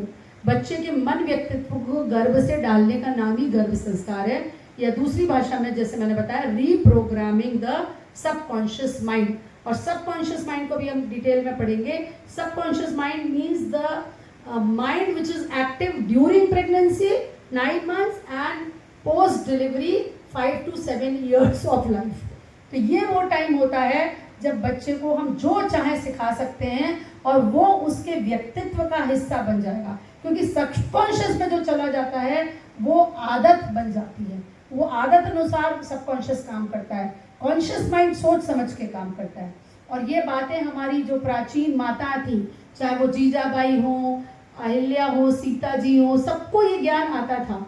ये मदालसा की कहानी है, जो अपने बच्चों को गर्भ से शिक्षा देती थी, तू शुद्ध है, तू बुद्ध है, तू निरंजन है, तू सत्य की खोज में जाना, तू संसार की मोहमाया में मत पड़ना। उनके 3 पुत्र 5-7 वर्ष के हो गए, ब्रह्म ज्ञान में की खोज में चले गए, यानी कि ईश्वर की खोज में चले गए। तो उनके पति जो थे ऋतुध्वज काशी नरेश, उन्होंने ऑब्जेक्शन किया कि अब आप ऐसे ये राजपाट कौन संभालेगा। बोली इतनी सी बात, बस अभी देखिए मैं आपको पराक्रमी राजा दूंगी। तो चौथा पुत्र जो उनका जब गर्भ में आया तो उन्होंने उसको राजनीति, कूटनीति की शिक्षा दी, तीरंदाजी, तलवारबाजी, घुड़सवारी, ये सब सीखा खुद। और राजमहल का पूरा जो सजावट थी वो शौर्य से भरी हुई और राजसी ठाट बाट से भरी हुई बनाई। और दिन भर वो महापुरुषों की, ऐसे वीर पुरुषों की कहानियाँ पढ़ती थी, जिससे कि वही गुण बच्चे के अंदर आए और वैसे ही पराक्रमी राजा पैदा हुआ। ये सेरेना विलियम्स की कहानी है, जो चैंपियन है टेनिस की। उसके पिता रिचर्ड विलियम्स, वो बहुत सक्सेसफुल नहीं थे, वो भी टेनिस के खिलाड़ी थे। तो उन्होंने अपनी पत्नी को गर्भ से ही टेनिस के वीडियोस, टेनिस की चर्चा, टेनिस का डिस्कशन, टेनिस की किताबें, दिन रात tennis tennis tennis, and the result was champion. Now why it is important for you to know, because preparation of pre conception केवल डिस्कशन के लिए नहीं है, because when the gametes are undergoing final stages of maturation, whether it is sperm or ova, whatever is happening around the future parents, वो फिर चाहे शराब P रहे हो, सिगरेट पी रहे हो, मोबाइल एडिक्शन हो, उनको बहुत ज़्यादा स्क्रीन टाइम हो, चाहे उनका भोजन हेल्दी ना हो, whatever is happening, वो उस बच्चे के भविष्य को प्रभावित कर रहा है, जिसका अभी अस्तित्व भी नहीं है। और ये प्रोसेस जिसके माध्यम से ये होता है, इसे जीनोमिक इम्प्रिंटिंग कहते हैं। Either in the sperm or in the ova certain genes are silenced, and this silencing by the process of methylation causes the change in the future destiny of the child. इसीलिए pre conception care is a great window of opportunity. अगर तैयारी से सब संतानें हों, जो भारतवर्ष में नहीं हो रही हैं, हर बच्चा यहाँ एक्सीडेंटल बर्थ है, कोई भी प्लान्ड बर्थ नहीं है, तो हम बच्चे के भविष्य को बदल सकते हैं। और प्री कंसेप्शन केयर में आप लोग को एज नर्सिंग स्टूडेंट्स जो बेसिक पता होना चाहिए वो ये कि पहले तो वातावरण से आने वाले सिग्नल्स को हम मॉडिफाई करें, एयर पोल्यूशन, वाटर पोल्यूशन, इसको कंट्रोल करें, इंसेक्टिसाइड्स, पेस्टिसाइड्स की मात्रा को हम थोड़ा सा निर्धारित करें, और उसके अलावा अगर कोई एडिक्टिव चीज़ें ले रहा है जैसे निकोटीन है, अल्कोहल है, तो उसको बंद कराना ज़रूरी है। फोलिक एसिड कितने दिन पहले देते हैं प्रायर टू कंसेप्शन? पार्डन? कोई एक जना खड़े होकर, जैसे उस बच्चे ने अच्छे से बोला था पूरा, कितने दिन पहले देते हैं प्रायर टू कंसेप्शन? आवाज ही नहीं आ रही। 5 महीने, 6 महीने, 3 मंथ्स, और फिर 3 मंथ्स के बाद कंसेप्शन नहीं होगा तो बंद कर देंगे? हाँ या ना? 3 months is the minimum period, but the conception should occur while taking folic acid. This should be clear. If we are going to stop folic acid, then we will not get the benefit. Folic acid क्या करता है? Prevention of NTDs. Yes. So it has to be given minimum 3 months prior to conception, but continue till the conception occurs. Okay? Then anemia correction. What is the basic level of hemoglobin which should be present during pregnancy? कम से कम कितना होना चाहिए हर गर्भवती का? जोर से 11 किसी ने बोला? हाथ उठाओ 11. Anyone wants to speak? Please. What should be the level of hemoglobin according to the FOXY guidelines? 14 to 16 mg per day. वो तो नॉर्मल है बेटा, गर्भवतियों का नहीं होता। 12 पे हम लोग खुश हो जाते हैं। 12 है तो ठीक है, ओके। लेकिन ये करेक्शन प्रायर टू कंसेप्शन होना चाहिए। This should be corrected before, because anaemic mother will give birth to an anaemic child, और ड्यूरिंग प्रेगनेंसी ओरल मेडिकेशन के साथ उसको बढ़ाना बहुत बड़ा चैलेंज होता है। फिर वैक्सीनेशन रुबेला का, इन्फ्लुएंजा का, हेपेटाइटिस बी का होना चाहिए। Screening for thalassaemia. Do you know what is thalassaemia? Anybody? Thalassaemia पता है? Anyone? अगर एक थैलेसीमिया माइनर दूसरे थैलेसीमिया माइनर को मैरी करता है तो कितने चांसेस हैं कि बच्चा थैलेसीमिक मेजर होगा? थैलेसीमिया माइनर की शादी थैलेसीमिया माइनर से होनी चाहिए, हाँ या ना? पर टेस्ट ही नहीं कराते हम, होनी तो नहीं चाहिए, क्योंकि 25% चांस है थैलेसीमिया मेजर बच्चा होने के, जिसके हर 21 दिन पे ब्लड चढ़ाना पड़ेगा। पर do we check before marriage? है ना? पत्ते ही मिलाने से ज़्यादा जरूरी है थैलेसीमिया का टेस्ट कराना, HIV का टेस्ट कराना, ब्लड शुगर मेजर करना, उसका ब्लड प्रेशर मेजर करना, ये पहले करेक्शन होना चाहिए, ओके। अगर फैमिली में कोई जेनेटिक प्रॉब्लम है तो don't go in for marriage before taking a genetic counselling. और अगर शादी हो गई है तो बच्चा प्लान करने से पहले कम से कम जेनेटिक काउंसलिंग लीजिए। BMI, आज PCOD is very common, but if the lady wants to conceive, the weight management should be prior to conception, क्योंकि अगर 75-80 किलो की महिला कंसीव करेगी तो उसका वेट 90 से ऊपर पहुंचेगा, तो चांसेस ओबेसिटी में, हाइपरटेंशन, ब्लड प्रेशर के, हाइपरटेंशन और ब्लड शुगर के बहुत ज़्यादा बढ़ जाएंगे। जेस्टेशनल डायबिटीज़ इसीलिए आजकल बहुत तेज़ी से बढ़ रही है। और जैसे मैंने पहले बताया कि अगर वो कुछ अल्कोहल या उसका सेवन करते हैं तो पहले से छुड़वाइए। Then good interpersonal relationship, husband wife should be on the same page, मतलब उनके विचार मिलने चाहिए। हमारे यहाँ कोई भी प्रॉब्लम होती है सबसे पहले कह देते हैं, मान लो नई शादी हुई, लड़ाई हो रही है तो कहेंगे बच्चा कर लो। That is the worst thing, because आज विज्ञान ने प्रूव कर दिया है कि अगर ऐसे टॉक्सिक माहौल में बच्चे होंगे तो उनके अंदर फिजिकल एंड मेंटल डिसऑर्डर्स की पॉसिबिलिटी है, ठीक है। तो improve the emotional health prior to conception, और even the environment during conception is important. ये वर्नी एंड वेंड्रॉप की स्टडी है कि those children who were conceived in the atmosphere of love, peace, उनकी हेल्थ ज़्यादा अच्छी रही बजाय उनके जो शराब के नशे में या जल्दबाजी में जिनको कंसीव किया गया। और इसका बहुत प्राचीन उदाहरण हमें महाभारत में मिलता है, अगर आपने पढ़ा हो। रानी सत्यवती ने अपनी पुत्र विचित्रवीर की मृत्यु के बाद अपनी वंश को बढ़ाने के लिए वेद व्यास जी को बुलाया, और बड़ी बहू जब उनके सामने गई तो उनकी आंखें बंद हो गई। तो कौन पैदा हुए? धृतराष्ट्र पैदा हुए। और दूसरी बहू जब गई तो वो थर-थर कांपने लगी, तो कौन पैदा हुए? पांडु। फिर उसके बाद लेकिन उन्होंने दासी को भेजा, जो दासी निडर थी, तो उनसे महात्मा विदुर। Even what the couple is thinking at the time of conception also will decide the future personality of the child.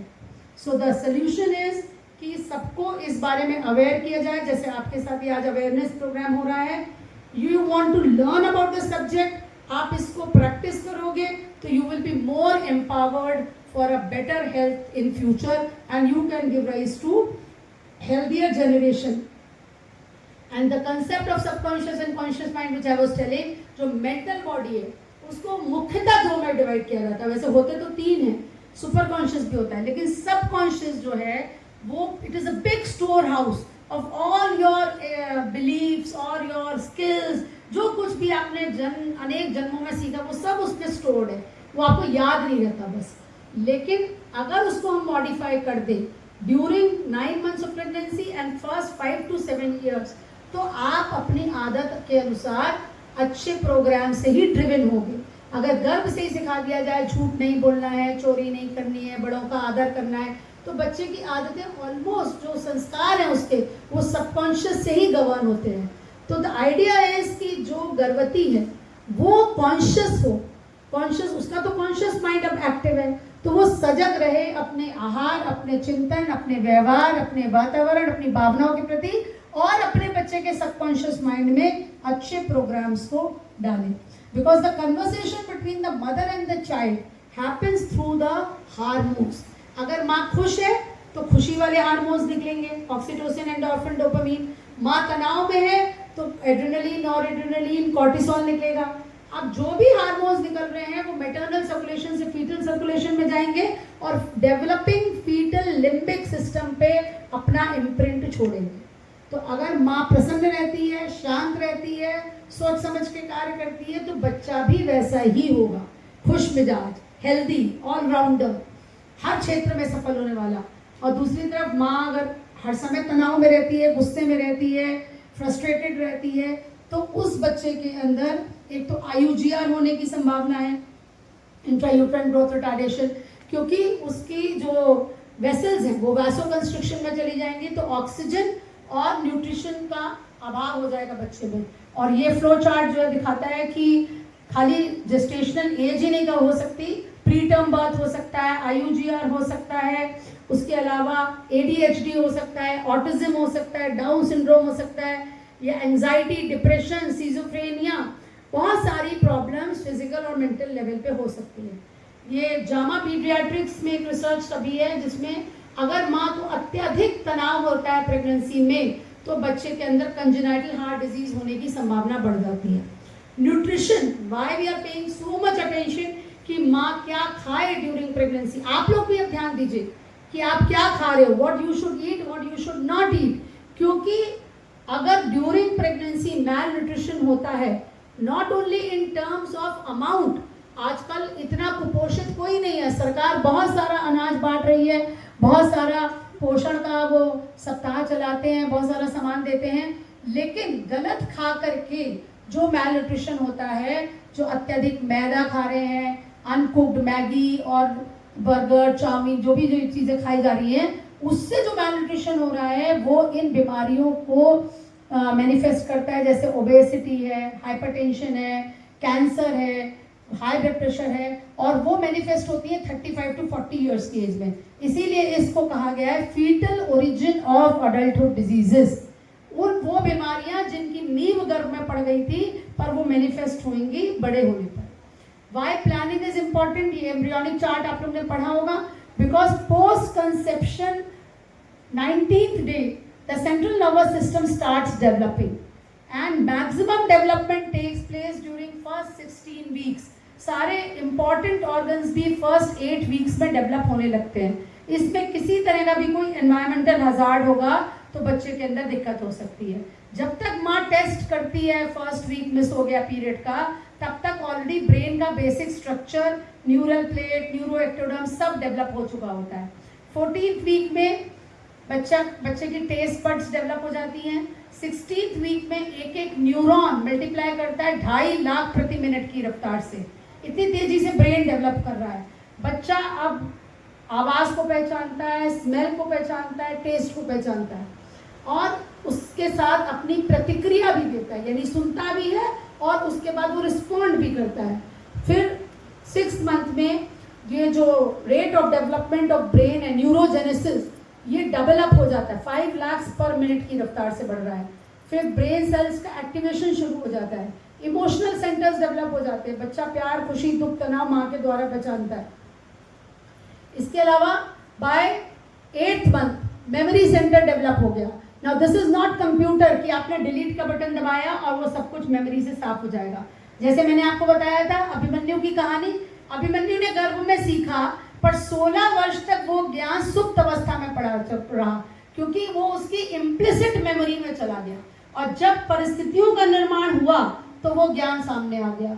तो जो कुछ भी आप सिखाएंगे गर्भ के दौरान, चाहे साइंस के फॉर्मूला हो, चाहे मैथ्स की थ्योरम हो, ये सब इजराइल और जर्मनी में बहुत प्रैक्टिस किया जा रहा है। जब वो बच्चा बड़ा होगा, जैसी परिस्थितियां आएंगी, वो सारा ज्ञान प्रस्फुटित हो जाएगा। तो everything right has to go during those first 8 months. 9th month में लैंग्वेज का सेंटर डेवलप हो जाता है, 4 भाषाएं बच्चा सीख सकता है। इसके लिए एक बहुत अच्छी कहानी है। एक साइंटिस्ट हुए मॉडर्न युग में अगर गर्भ संस्कार पे सबसे ज़्यादा रिसर्च करी है तो वो है थॉमस वर्नी ने। उन्होंने एक किताब लिखी है secret life of the unborn baby. उसमें उन्होंने लिखा है कि एक फ्रेंच साइंटिस्ट थे अल्फ्रेड टोमेटिस, उन्होंने एक लड़की का ट्रीटमेंट कर रहे थे, छोटी बच्ची का, फ्रेंच बच्ची का। वो डेफ थी, म्यूट थी, ऑटिस्टिक थी और उससे जब वो फ्रेंच भाषा में बात करते थे तो रिस्पॉन्स जो है थोड़ा स्लो चल रहा था उसका। लेकिन जैसे ही उन्होंने उसका इलाज इंग्लिश की भाषा में शुरू किया, उसकी तेजी से प्रगति होने लगी। अब कंफ्यूजन डॉक्टर के लिए था, माता पिता के लिए भी था। जब हिस्ट्री ली तो उन्होंने कहा हम तो घर में फ्रेंच बोलते हैं, हमारे और बच्चे भी हैं, कोई इंग्लिश नहीं बोलता।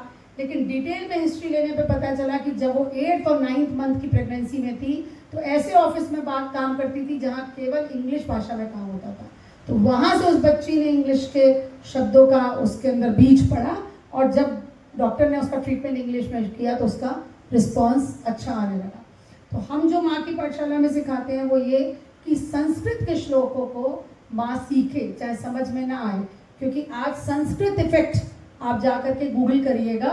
जेम्स हैड्सर स्पेनिश साइंटिस्ट हुए हैं, उन्होंने संस्कृत पे स्टडी करी है कि उससे प्री फ्रंटल कॉर्टेक्स का डेवलपमेंट बहुत तेजी से होता है। Can we have the video please? Sound वाले भैया यहाँ प्लीज। ये अल्ट्रासाउंड, एक्चुअल अल्ट्रासाउंड वीडियो है, फोटोशॉप नहीं है। ये बताएंगे कि जब माता पिता तनाव में होते तो बच्चे का रिस्पॉन्स कैसा है, या माँ खुश है तो बच्चे का रिस्पॉन्स कैसा है। स्टार्ट करूँ?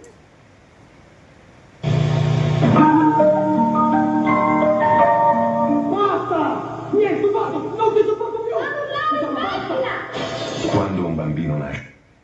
जब तक माता पिता शांत थे बच्चा शांत था। जब उनकी लड़ाई शुरू हुई तो बच्चा उछल गया, फिर कुछ सामान फेंका गया, तेज आवाज हुई तो बच्चा दोबारा उछल गया। Now sometimes we see that this is repeatedly happening in some households. 10 बार 12 बार ऐसा हो रहा है तो वो बच्चा बार बार ऐसे उछलेगा, हार्ट रेट उसका जो है ऊपर नीचे होता जाएगा and this can be the cause of sudden intrauterine death also. और ये देखिए इसमें साउंड नहीं है, ये माँ अच्छे से बातें कर रही है, बच्चे से स्टोरी सुनाती है, म्यूजिक सुनाती है, लोरी सुनाती है, तो बच्चे का रिस्पॉन्स आई होप पीछे तक आपको दिखाई दे रहा हो।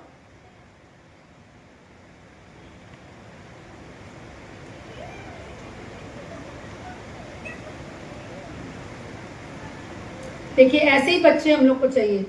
तो जो बात हमने शुरू में कही थी कि 10 साल पहले तक हम भी यही कर रहे थे कि कोई अगर एंटीनेटल पेशेंट आती थी तो उसको आयरन दे दिया, कैल्शियम दे दिया, ज़्यादा हुआ थोड़ा डाइट बता दिया, थोड़ा एक्सरसाइज बता दिया, पर this is not sufficient now.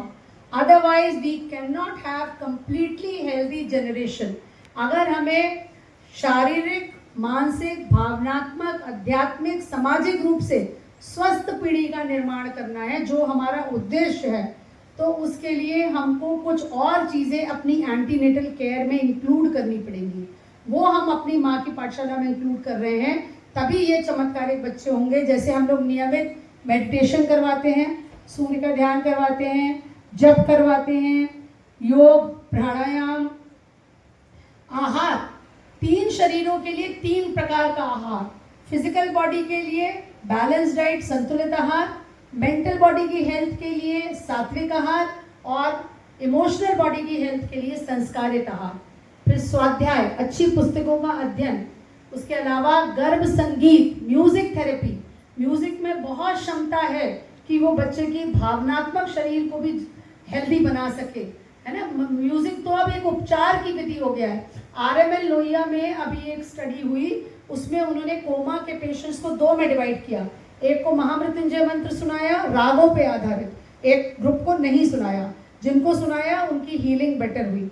तो ये म्यूजिक का बहुत बड़ा रोल है, वो भी ब्रेन डेवलपमेंट के लिए। न्यूरोजेनेसिस जो होती है, जितने नए न्यूरॉन्स बनते हैं वो ज़्यादा तेजी से बनते हैं म्यूजिक के इफेक्ट में।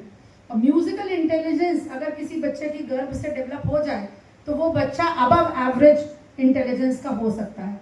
और गर्भ संवाद की टेक्निक्स, गर्भ संवाद के नए नए तरीके, ये हम गर्भवतियों को सिखाते हैं, कहानी के माध्यम से, प्रवचन के माध्यम से, संगीत के माध्यम से, कविताओं के माध्यम से। ये सारी चीज़ें किस तरह से बच्चे से वार्ता करके उसके अंदर अच्छे गुणों का रोपण करना है।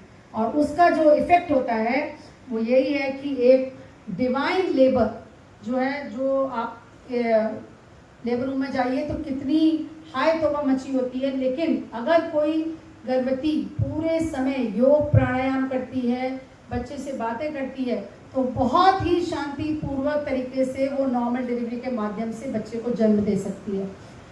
लेकिन उसको प्रैक्टिस करना पड़ेगा। And this is the miracle which we wanted to create, and we have actually created many. मैं कुछ वीडियोस आपको दिखाती हूँ। बोलो ओम ओम।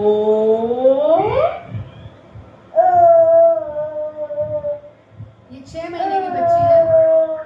6 महीने में नॉर्मली बच्चे बोलते नहीं हैं, पर माँ ने गर्भ से ओम सिखाया है।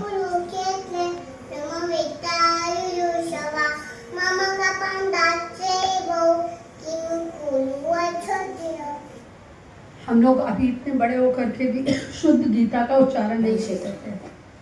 ये दिनचर्या में हम लोग गर्भवतियों को बताते हैं कि वो अपने बच्चे को सुबह जगने के समय एक गीत, स्पेसिफिक गीत, एवरीडे सेम सॉन्ग, जगने के समय एक गीत, सोने के समय एक गीत, भोजन के समय एक गीत।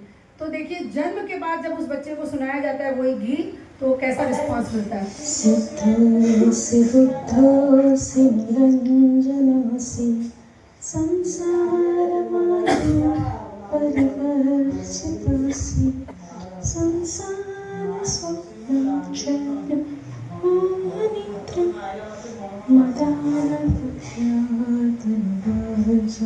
कुछ सेकंड में बच्चा सो गया, तो नॉर्मली कितना बच्चे परेशान करते हैं सोने के अंदर। तो this is practically what we are doing and we are showing you the result. देखिए ये वाला थोड़ा लंबा वीडियो है, कैसे बच्चा उठता है।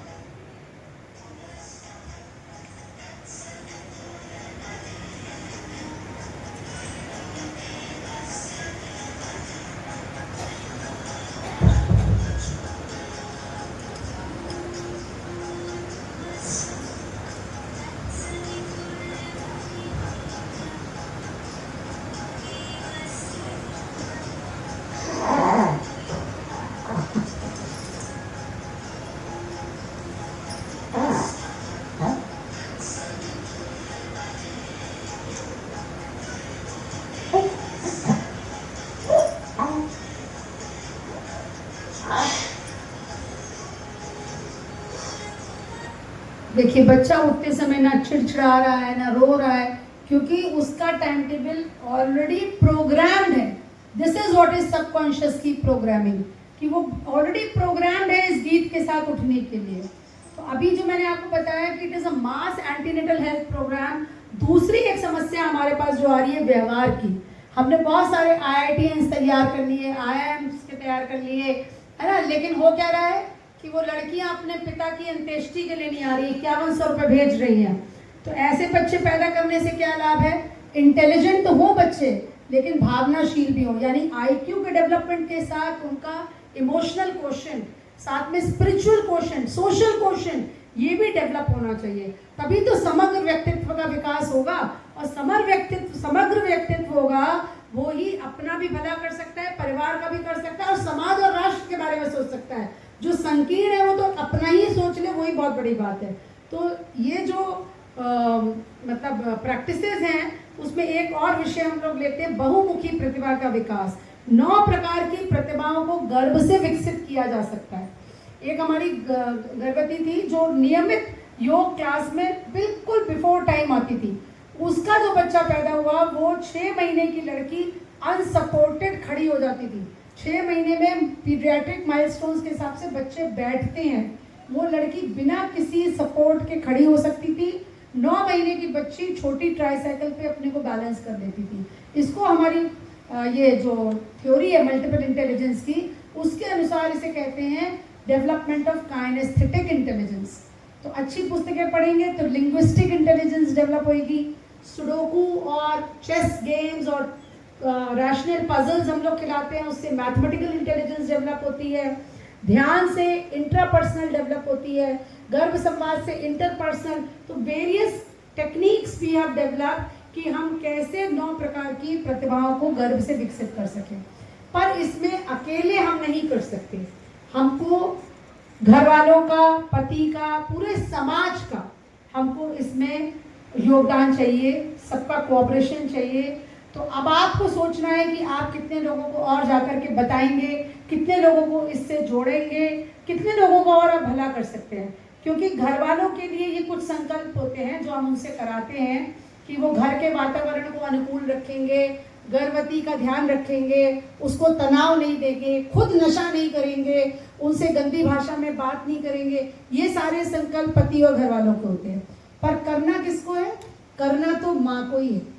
तो इसके लिए पूरा माँ के लिए टाइम टेबल होता है, दिनचर्या का है पूरा, कितने बजे सुबह उठना है, सूर्योदय से पहले उठें, अपने पूरे दिन की प्लानिंग करें। ये आप भी कर सकते हैं, ये साधना हमारे गुरुदेव ने बताई है, आत्मबोध और तत्वबोध। ये आप आज प्रैक्टिस करिए, you will be a change person. आप उठते साथ ही एक प्रार्थना करने के बाद अपने पूरे दिन की एक प्लानिंग बेड पे बैठे बैठे कर लीजिए और विचार करिए कि एक दिन का जीवन आपको मिला है, प्रतिदिन नया जीवन, प्रति रात नई मौत। अगर एक दिन का जीवन मान करके आप जिएंगे तो आप कहीं भी समय को व्यर्थ नहीं करेंगे। आपको पता है कि मुझे क्या प्रायोरिटीज है मेरी, मुझे कुछ बनना है, तो उसके लिए मुझे कैसे समय का सदुपयोग करना है। और सोने से पहले तत्वबोध की साधना, तत्वबोध मतलब डे एनालिसिस। सोने से पहले आप समीक्षा करिए कि जो संकल्प हमने लिए थे क्या उसको हम पूरा कर पाए, और फिर बिना किसी ग्लानि के, बिना किसी रिग्रेट के अगले दिन पूरा करने के उद्देश्य से आप चिंता मुक्त होकर के नींद की गोद में जा सकते हैं। इसका विज्ञान क्या है? गहरी निद्रा से जागरण और जागरण से गहरी निद्रा के जाने के बीच में 5 मिनट का समय होता है जब आपका सबकॉन्शियस माइंड एक्टिव होता है। उस समय आप जो भी अपने आप को सजेशन देंगे और जो भी संकल्प लेंगे उसका जीवन में मैनिफेस्ट होना पूरी तरह से सुनिश्चित है। तो अगर आपको कुछ ऊंचा करना है तो आप उसका संकल्प सुबह उठते ही लीजिए और अपनी दिनचर्या को वैसे निर्धारित करिए। इसके अलावा सुबह उठ के प्रार्थना करनी है, ध्यान करना है, योग आसन करिए, थोड़ा प्राणायाम करिए। इससे पूरे ब्रेन की आपकी जो कॉन्फ़िगरेशन है वो बदल जाती है। एक न्यूरो साइंटिस्ट हुई है अभी आजकल, आप उनको देखिएगा, डॉक्टर श्वेता अदातिया।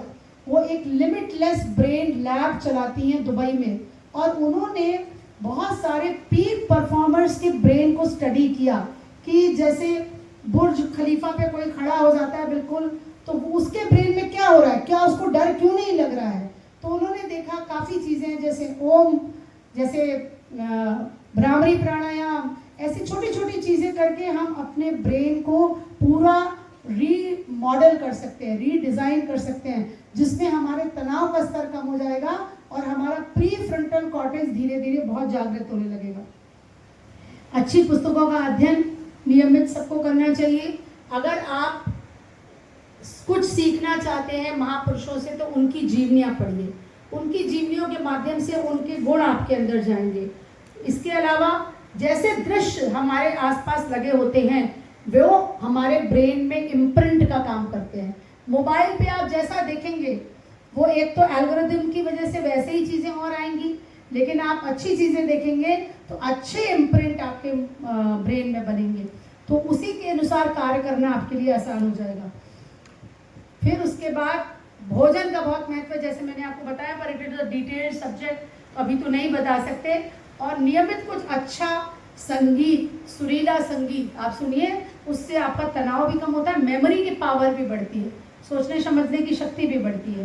तो this was literally all about the antenatal care. लेकिन ये इस सब की हमारी 1-1 घंटे की क्लास होती है माँ की पाठशाला की, 1 घंटे की जप की, मेडिटेशन की, आहार की, दिनचर्या की, ये सब अलग अलग डिटेल्ड क्लासेस होती हैं। और ब्रेस्ट फीडिंग क्यों इम्पोर्टेंट है, देखिए आपको ये जानना बहुत ज़रूरी है, क्योंकि आप जब गायनी ऑप्स में काम करेंगे तो डॉक्टर तो राउंड लेके 2 मिनट में चला जाएगा, आपको ज़्यादा समय बिताना है पेशेंट के साथ। तो आपको पता होना चाहिए कि ब्रेस्ट फीडिंग से इम्यूनिटी तो बेटर होती ही है, न्यूट्रिशन अच्छा मिलता है, साथ में एलर्जी और एस्थमा के जीन्स भी साइलेंट हो जाते हैं। जो माएँ अपने बच्चों को स्तनपान कराती हैं उनके बच्चों में एलर्जी और एस्थमा की संभावना एकदम नगण्य होती है, नहीं के बराबर। दूसरी तरफ लेप्टाजीन ऑन हो जाता है तो इनका सैटाइटी सेंटर जल्दी स्टिमुलेट हो जाएगा, तो ये बच्चे कभी भी ओबीस नहीं होंगे, मोटे नहीं होंगे।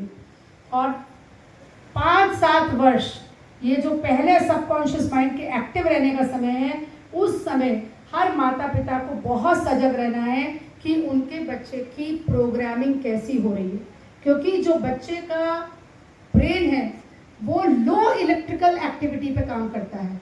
अगर आपने EEG कभी देखा हो, इलेक्ट्रोएन्केफेलोग्राम, तो उसमें जो डेल्टा और थीटा वेव्स होती हैं वो छोटे बच्चों के ब्रेन की मेजर वेव्स होती है। सॉरी लाइट चली गई, ख़त्म भी हो गया करीब करीब। तो अगर बच्चे जो होते हैं छोटे, वो कहने सुनने से नहीं मानते हैं, वो देख करके मानते हैं। उनका जो ब्रेन है वो हिप्नोटिक ब्रेन होता है। हिप्नोटिक मतलब वो डाउनलोड करेगा प्रोग्राम को, इतना लो इलेक्ट्रिकल एक्टिविटी पे चल रहा है, वो खुद सोच समझ नहीं सकते, वो देख करके सीखते हैं। तो आपको ये गाइड करना होगा गर्भवतियों को कि केवल 9 महीने करने से काम नहीं चलेगा, जन्म के 5-7 वर्ष तक भी उनको केयरफुल रहना है। ये आप ले सकते हैं, इसका फोटो ले सकते हैं, ये QR कोड है ये, जिससे हम रजिस्टर करते हैं अपनी माँ की पाठशाला में। ये माँ की पाठशाला में हम इस QR कोड से रजिस्टर करते हैं। इसको स्कैन करेंगे तो गूगल फॉर्म खुल जाएगा, उस गूगल फॉर्म को भर करके आप एक नंबर इसमें अभी नहीं है, मैं फॉरवर्ड कर दूंगी टू डॉक्टर आयुषी, तो आप बीच में सर्कुलेट हो जाएगा वो, उस पर अगर आप भेजेंगे तो वो गर्भवती जो है माँ की पाठशाला के लिए रजिस्टर हो जाएगी। माँ की पाठशाला में हम सुबह 6:45 से 7 और शाम को 4 से 5:30 मंडे टू फ्राइडे 2 योग की कक्षाएं चलाते हैं। ये कक्षाएं पूर्णतः निःशुल्क है। सैटरडे संडे को जितने आपको विषय बताएं, जितने आप सोच सकते हैं, स्ट्रेस कैसे कम करें, रक्षाबंधन का महत्व, इंडिपेंडेंस डे, कबीर जयंती, आहार है, दिनचर्या, जप, मेडिटेशन, सबकी प्रैक्टिकल एंड थ्योरी क्लासेस होती हैं सैटरडे और संडे को 4 से 5:30 बजे। यूट्यूब चैनल, इसको तो आप अभी की अभी सब्सक्राइब कर सकते हैं, माँ की पाठशाला यूट्यूब चैनल, इसको जाकर के ये सारी क्लासेस हमारी लाइव माँ की पाठशाला यूट्यूब पर भी होती हैं, जिसको आप जाकर के स्टडी कर सकते हैं और लोगों के साथ शेयर कर सकते हैं। बस इसी के साथ मैं अपनी वाणी को विराम दूंगी, और जैसा हमारे गुरुदेव ने कहा है कि हम बदलेंगे तो युग बदलेगा, हम सुधरेंगे युग बदलेगा। तो हमें सबसे पहले अपनी चेतना को ऊपर उठाने का प्रयास करना है, अपने को अच्छा बनाना है, so that we can raise the collective consciousness of the universe and continue creating miracles. एक बार दोबारा मेरे साथ बोलेंगे, हम बदलेंगे, हम सुधरेंगे। चलिए, बहुत बहुत धन्यवाद, आप लोग ने इतने ध्यान से सुना, thank you so much. for a patient hearing. Any questions? किसी के कोई questions? अभी प्रेजेंटेशन जब चल रही थी तो उसमें आपने Bluetooth mode. baby के वो स्लीप का मतलब कि म्यूजिक उनको सुनाएंगे, सुबह के लिए जगाने के लिए अलग, सुलाने के लिए अलग, खाने टाइम के लिए अलग। तो ये कब से स्टार्ट करना है? Day one. से Day one. Conception day one. हाँ, day one. Earlier the better. फिर भी अगर 4th month से भी शुरू करते हैं तो भी रिजल्ट मिलेगा। Ideally it should be from day one, but even if you start around 12 weeks, you will get the result. Ma'am, as you have told about a baby develops while they are still in womb, their language competency develops. But ma'am, if their consciousness are not the same as ours, then how would be they able to understand this? How they will contemplate the language we speak? It is, I'll tell you. See, what researchers say, they are not able to understand the words as such. It is the vibrations, or you can say the frequencies which are recorded. And later on, they are able to understand everything. So there are researchers like that. कि actually बहुत अच्छा question है, very nice question, because words as such नहीं समझ रहे हैं वो, लेकिन वो फ्रीक्वेंसीज रिकॉर्ड हो रही हैं, and when their mind develops, cognitive function जब पूरा होने लगता है तो वो सारा वो जो है मैनिफेस्ट करता है. Yes, ma'am. I recently read about that. Yes. In Israel, they were. Yes, so you have that idea, no, Yes. how they are doing it. Yes. Actually, but it has to be repeated. Suppose हमने कोई एक चीज सुनाई, तो every day we are not suppose to change, क्या बहुत frequently change करें.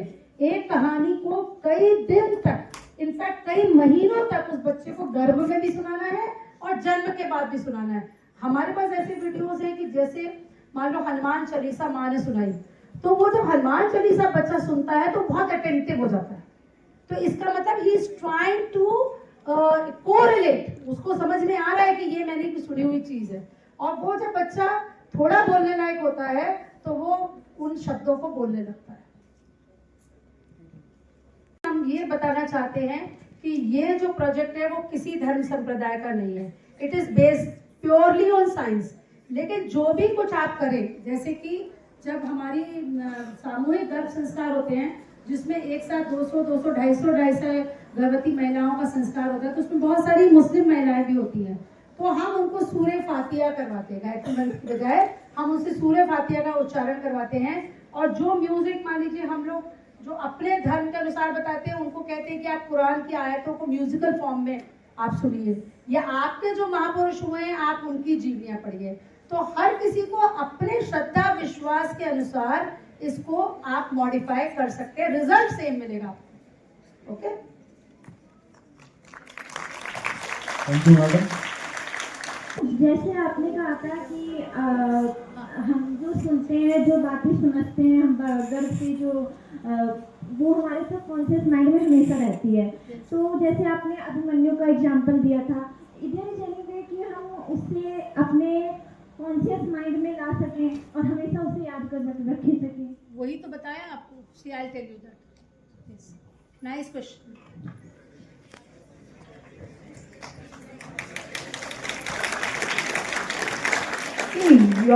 We are normally driven by our subconscious.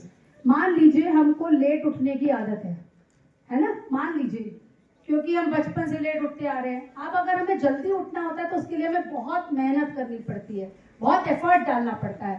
पर जो सबकॉन्शियस में चला जाएगा वो इजीली हमारी पर्सनालिटी का हिस्सा बन जाएगा. उसके लिए हमें प्रयास नहीं करना है.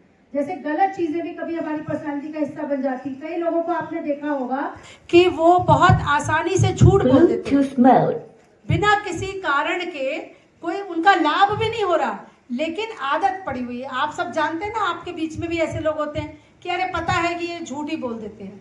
तो क्या है कि उनके सबकॉन्शियस में वो झूठ का संस्कार चल रहा है. तो अगर हम सबकॉन्शियस को रीप्रोग्राम कर लें during 9 months and first 5 to 7 years, तो वो पर्सनालिटी उसी सबकॉन्शियस से ड्रिवन होगी. उसको बहुत ज़्यादा मेहनत अपने को बदलने के लिए नहीं करनी पड़ेगी. The idea is this. Ma'am, my question is, जैसे कि आपने बताया था कि आपने एक वीडियो दिखाई थी जिसमें बच्चों को हम कुछ म्यूजिक थेरेपी दे रहे थे, सुना रहे थे, तो वो बिना चिड़चिड़ेपन के उठ जा रहा था, सो जा रहा था। तो मैम ऐसे तो फिर वो तो एक बच्चे की डिपेंडेंसी हो जाएगी ना कि हम उसको कई बार हर इन्वायरमेंट में Bluetooth mode. सुना पाएंगे, तो फिर वो चिड़चिड़ा होगा बच्चा। वो तो सिचुएशन होगी ना मैम, वो डिपेंडेंट हो जाएगा उस चीज़ के लिए, फिर वो नॉर्मली नहीं सो पाएगा। मतलब हर कंडीशन में हम उसी फ्रिक्वेंसी में उसको वो मतलब श्लोक या जो भी गाना वो नहीं सुना पाते हैं। This is a good question. अभी हम अब इस पे एक नए सेक्टर पे काम करके देखेंगे। ये तो हमारे अवेयरनेस वीडियोस हैं, पर I don't think so, because usually एक कॉमन फाइंडिंग हमको मिली है, हम इसमें और डाटा में जाकर के देखेंगे कि जो गर्भ संस्कार हमारे बेबीज़ हैं वो usually they are very sort of very calm personalities के हैं। जो माएँ आके बताती हैं, जो करीब 30-40% भी प्रैक्टिस करती हैं, वो ये बताती हैं कि हमारा बच्चा चिड़चिड़ा नहीं है, रोता नहीं है, केवल हल्का सा कुनकुनाता है जब भूख लगती है।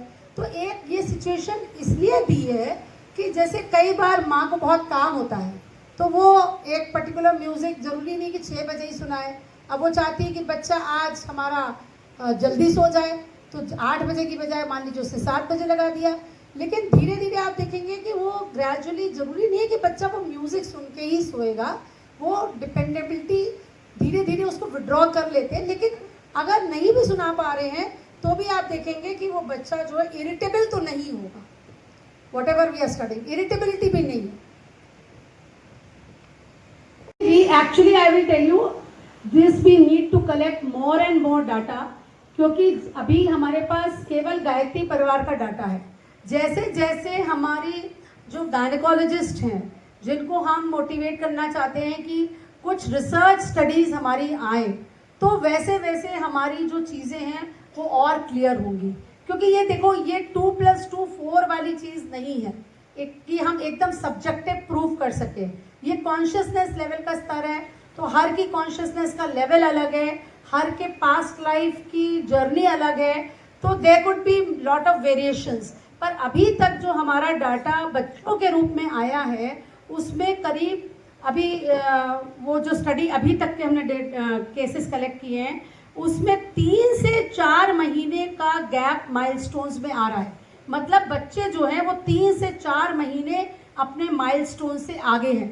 बहुत जल्दी हम उस पर पेपर लिख करके उसको पब्लिश कराएंगे, then probably I will send you the link also, then you can read that. मैं खुद का एग्जाम्पल देना चाहती हूँ। मैं डर्मेटोलॉजिस्ट हूँ। यहाँ LLRM में भी मैंने 3.5 साल जॉब किया था। तो इससे पहले मैं मुजफ्फरनगर मेडिकल कॉलेज में थी और सुबह 5 बजे उठती थी ड्यूरिंग प्रेगनेंसी, और मैं ट्रैवल करके जाती थी और वापस आती थी। तो मेरा जो बच्चा है 7 साल का हो गया है, और कभी मैंने म्यूजिक नहीं सुना, क्योंकि इस प्रोग्राम से तब मैं अवेयर नहीं थी। बट मैं रेगुलर गायत्री मंत्र और महामृत्युंजय मंत्र जपती थी अपने अकॉर्डिंग टू गायत्री परिवार। बच्चे को कभी भी मुझे खाने के लिए परेशान नहीं होना पड़ा। सुबह 5 बजे उठाना हो, हाथ देती हूँ, उठ जाता है, कभी नहीं रोता है, कभी चिड़चिड़ नहीं किया। सुबह 6 बजे उठाना हो, 6 बजे उठ जाता है विदाउट एनी म्यूजिक, क्योंकि मुझे म्यूजिक का नहीं पता था। बट क्योंकि मैं 5 बजे उठती थी, बोलती थी चलो उठ जाते हैं, तो वो अभी भी कभी भी उसको उठाना हो सुबह कभी भी परेशान नहीं करता है। ये सबकॉन्शियस माइंड की ट्रेनिंग ड्यूरिंग प्रेगनेंसी थी, और वो अभी भी कंटिन्यू है ऐसे ही। और दूसरा एक एग्जांपल दूंगी कि जैसे जो मैम बता रही है कि माइलस्टोन डेवलपमेंट, तो मेरा बच्चा 7 महीने में ही मम्मा बोलने लग गया था। तो ये विदाउट एनी स्टडी, क्योंकि मैं इसमें मतलब इन्वॉल्व नहीं थी, ये जो माँ की पाठशाला है। लेकिन अगर आप इस तरह से बच्चे से बात करते हैं या ट्रेन करते हैं, तो बच्चा अच्छे से सीखता है ड्यूरिंग प्रेगनेंसी और आगे कंटिन्यू भी करता है।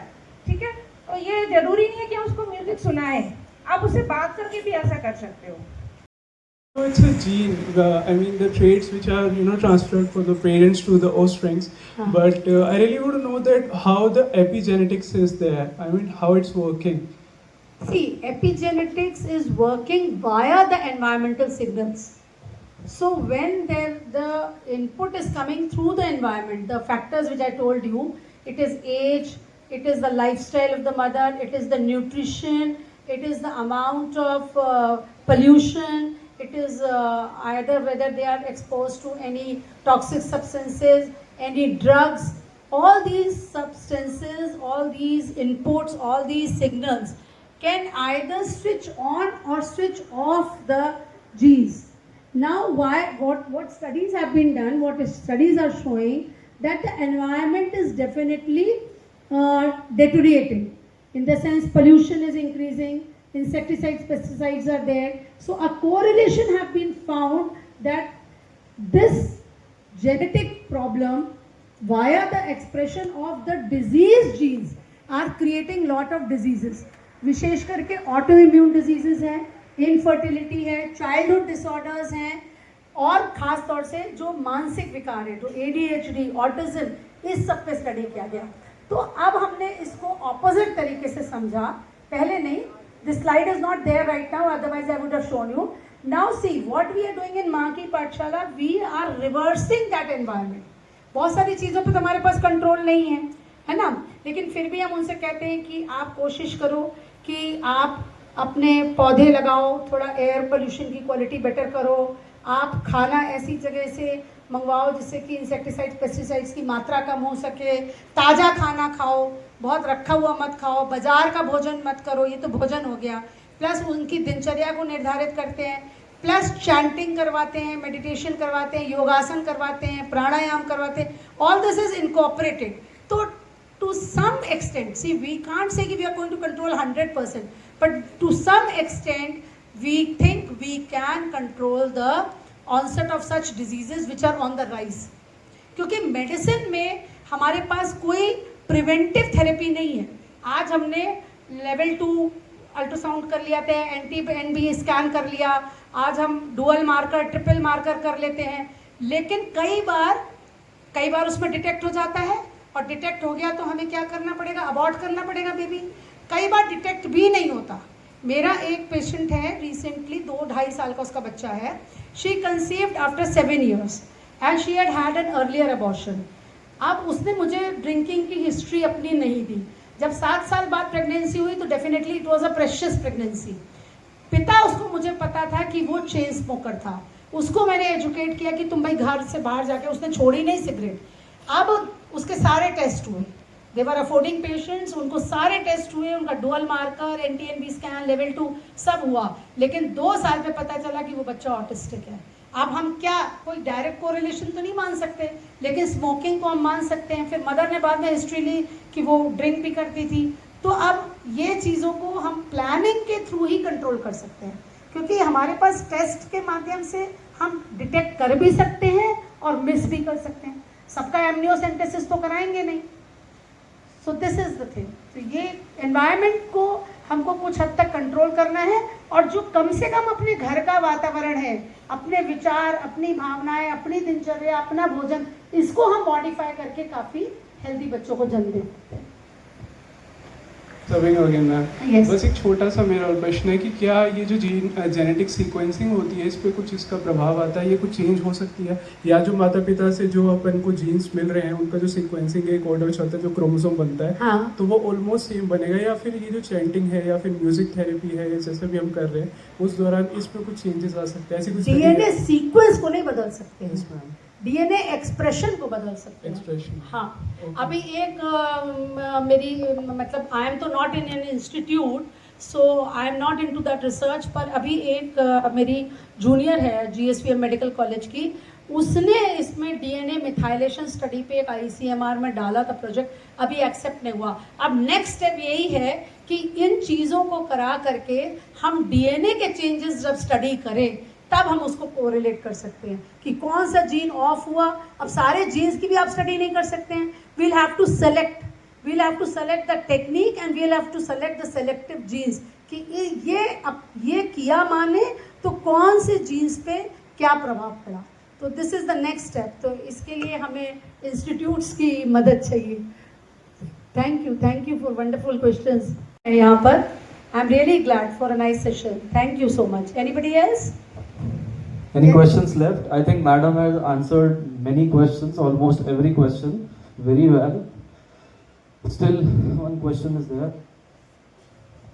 Good evening ma'am. Good evening. Ma'am मेरा क्वेश्चन है, सपोज मदर कंसीव कर रही है हाँ. With twins, Okay, yes. fetus having same genetic background, Yes.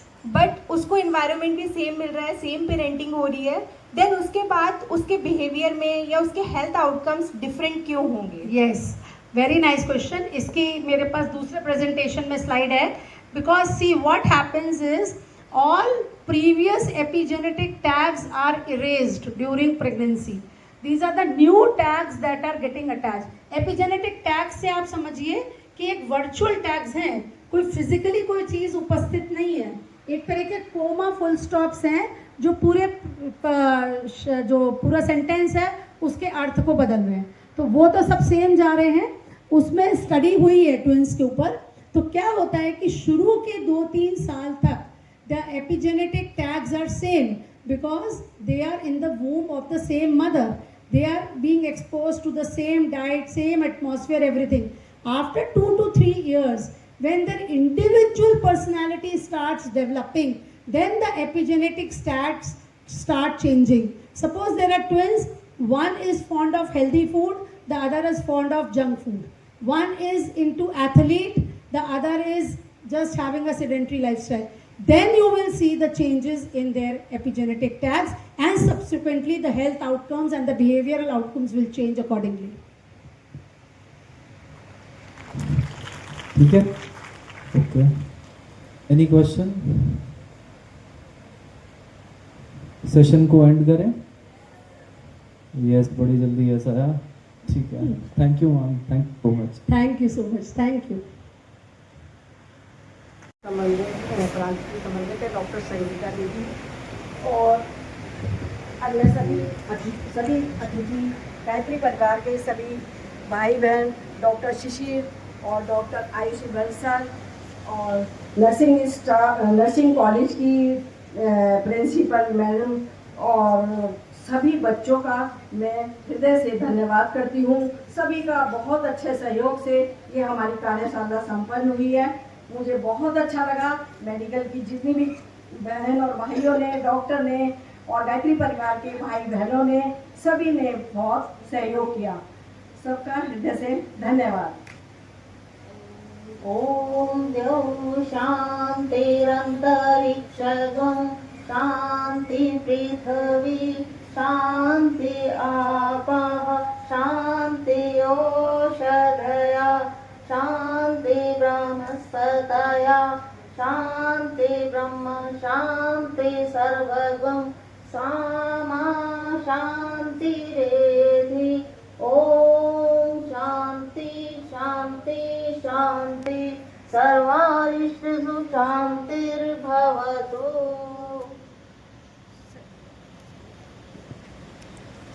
आपका स्वास्थ्य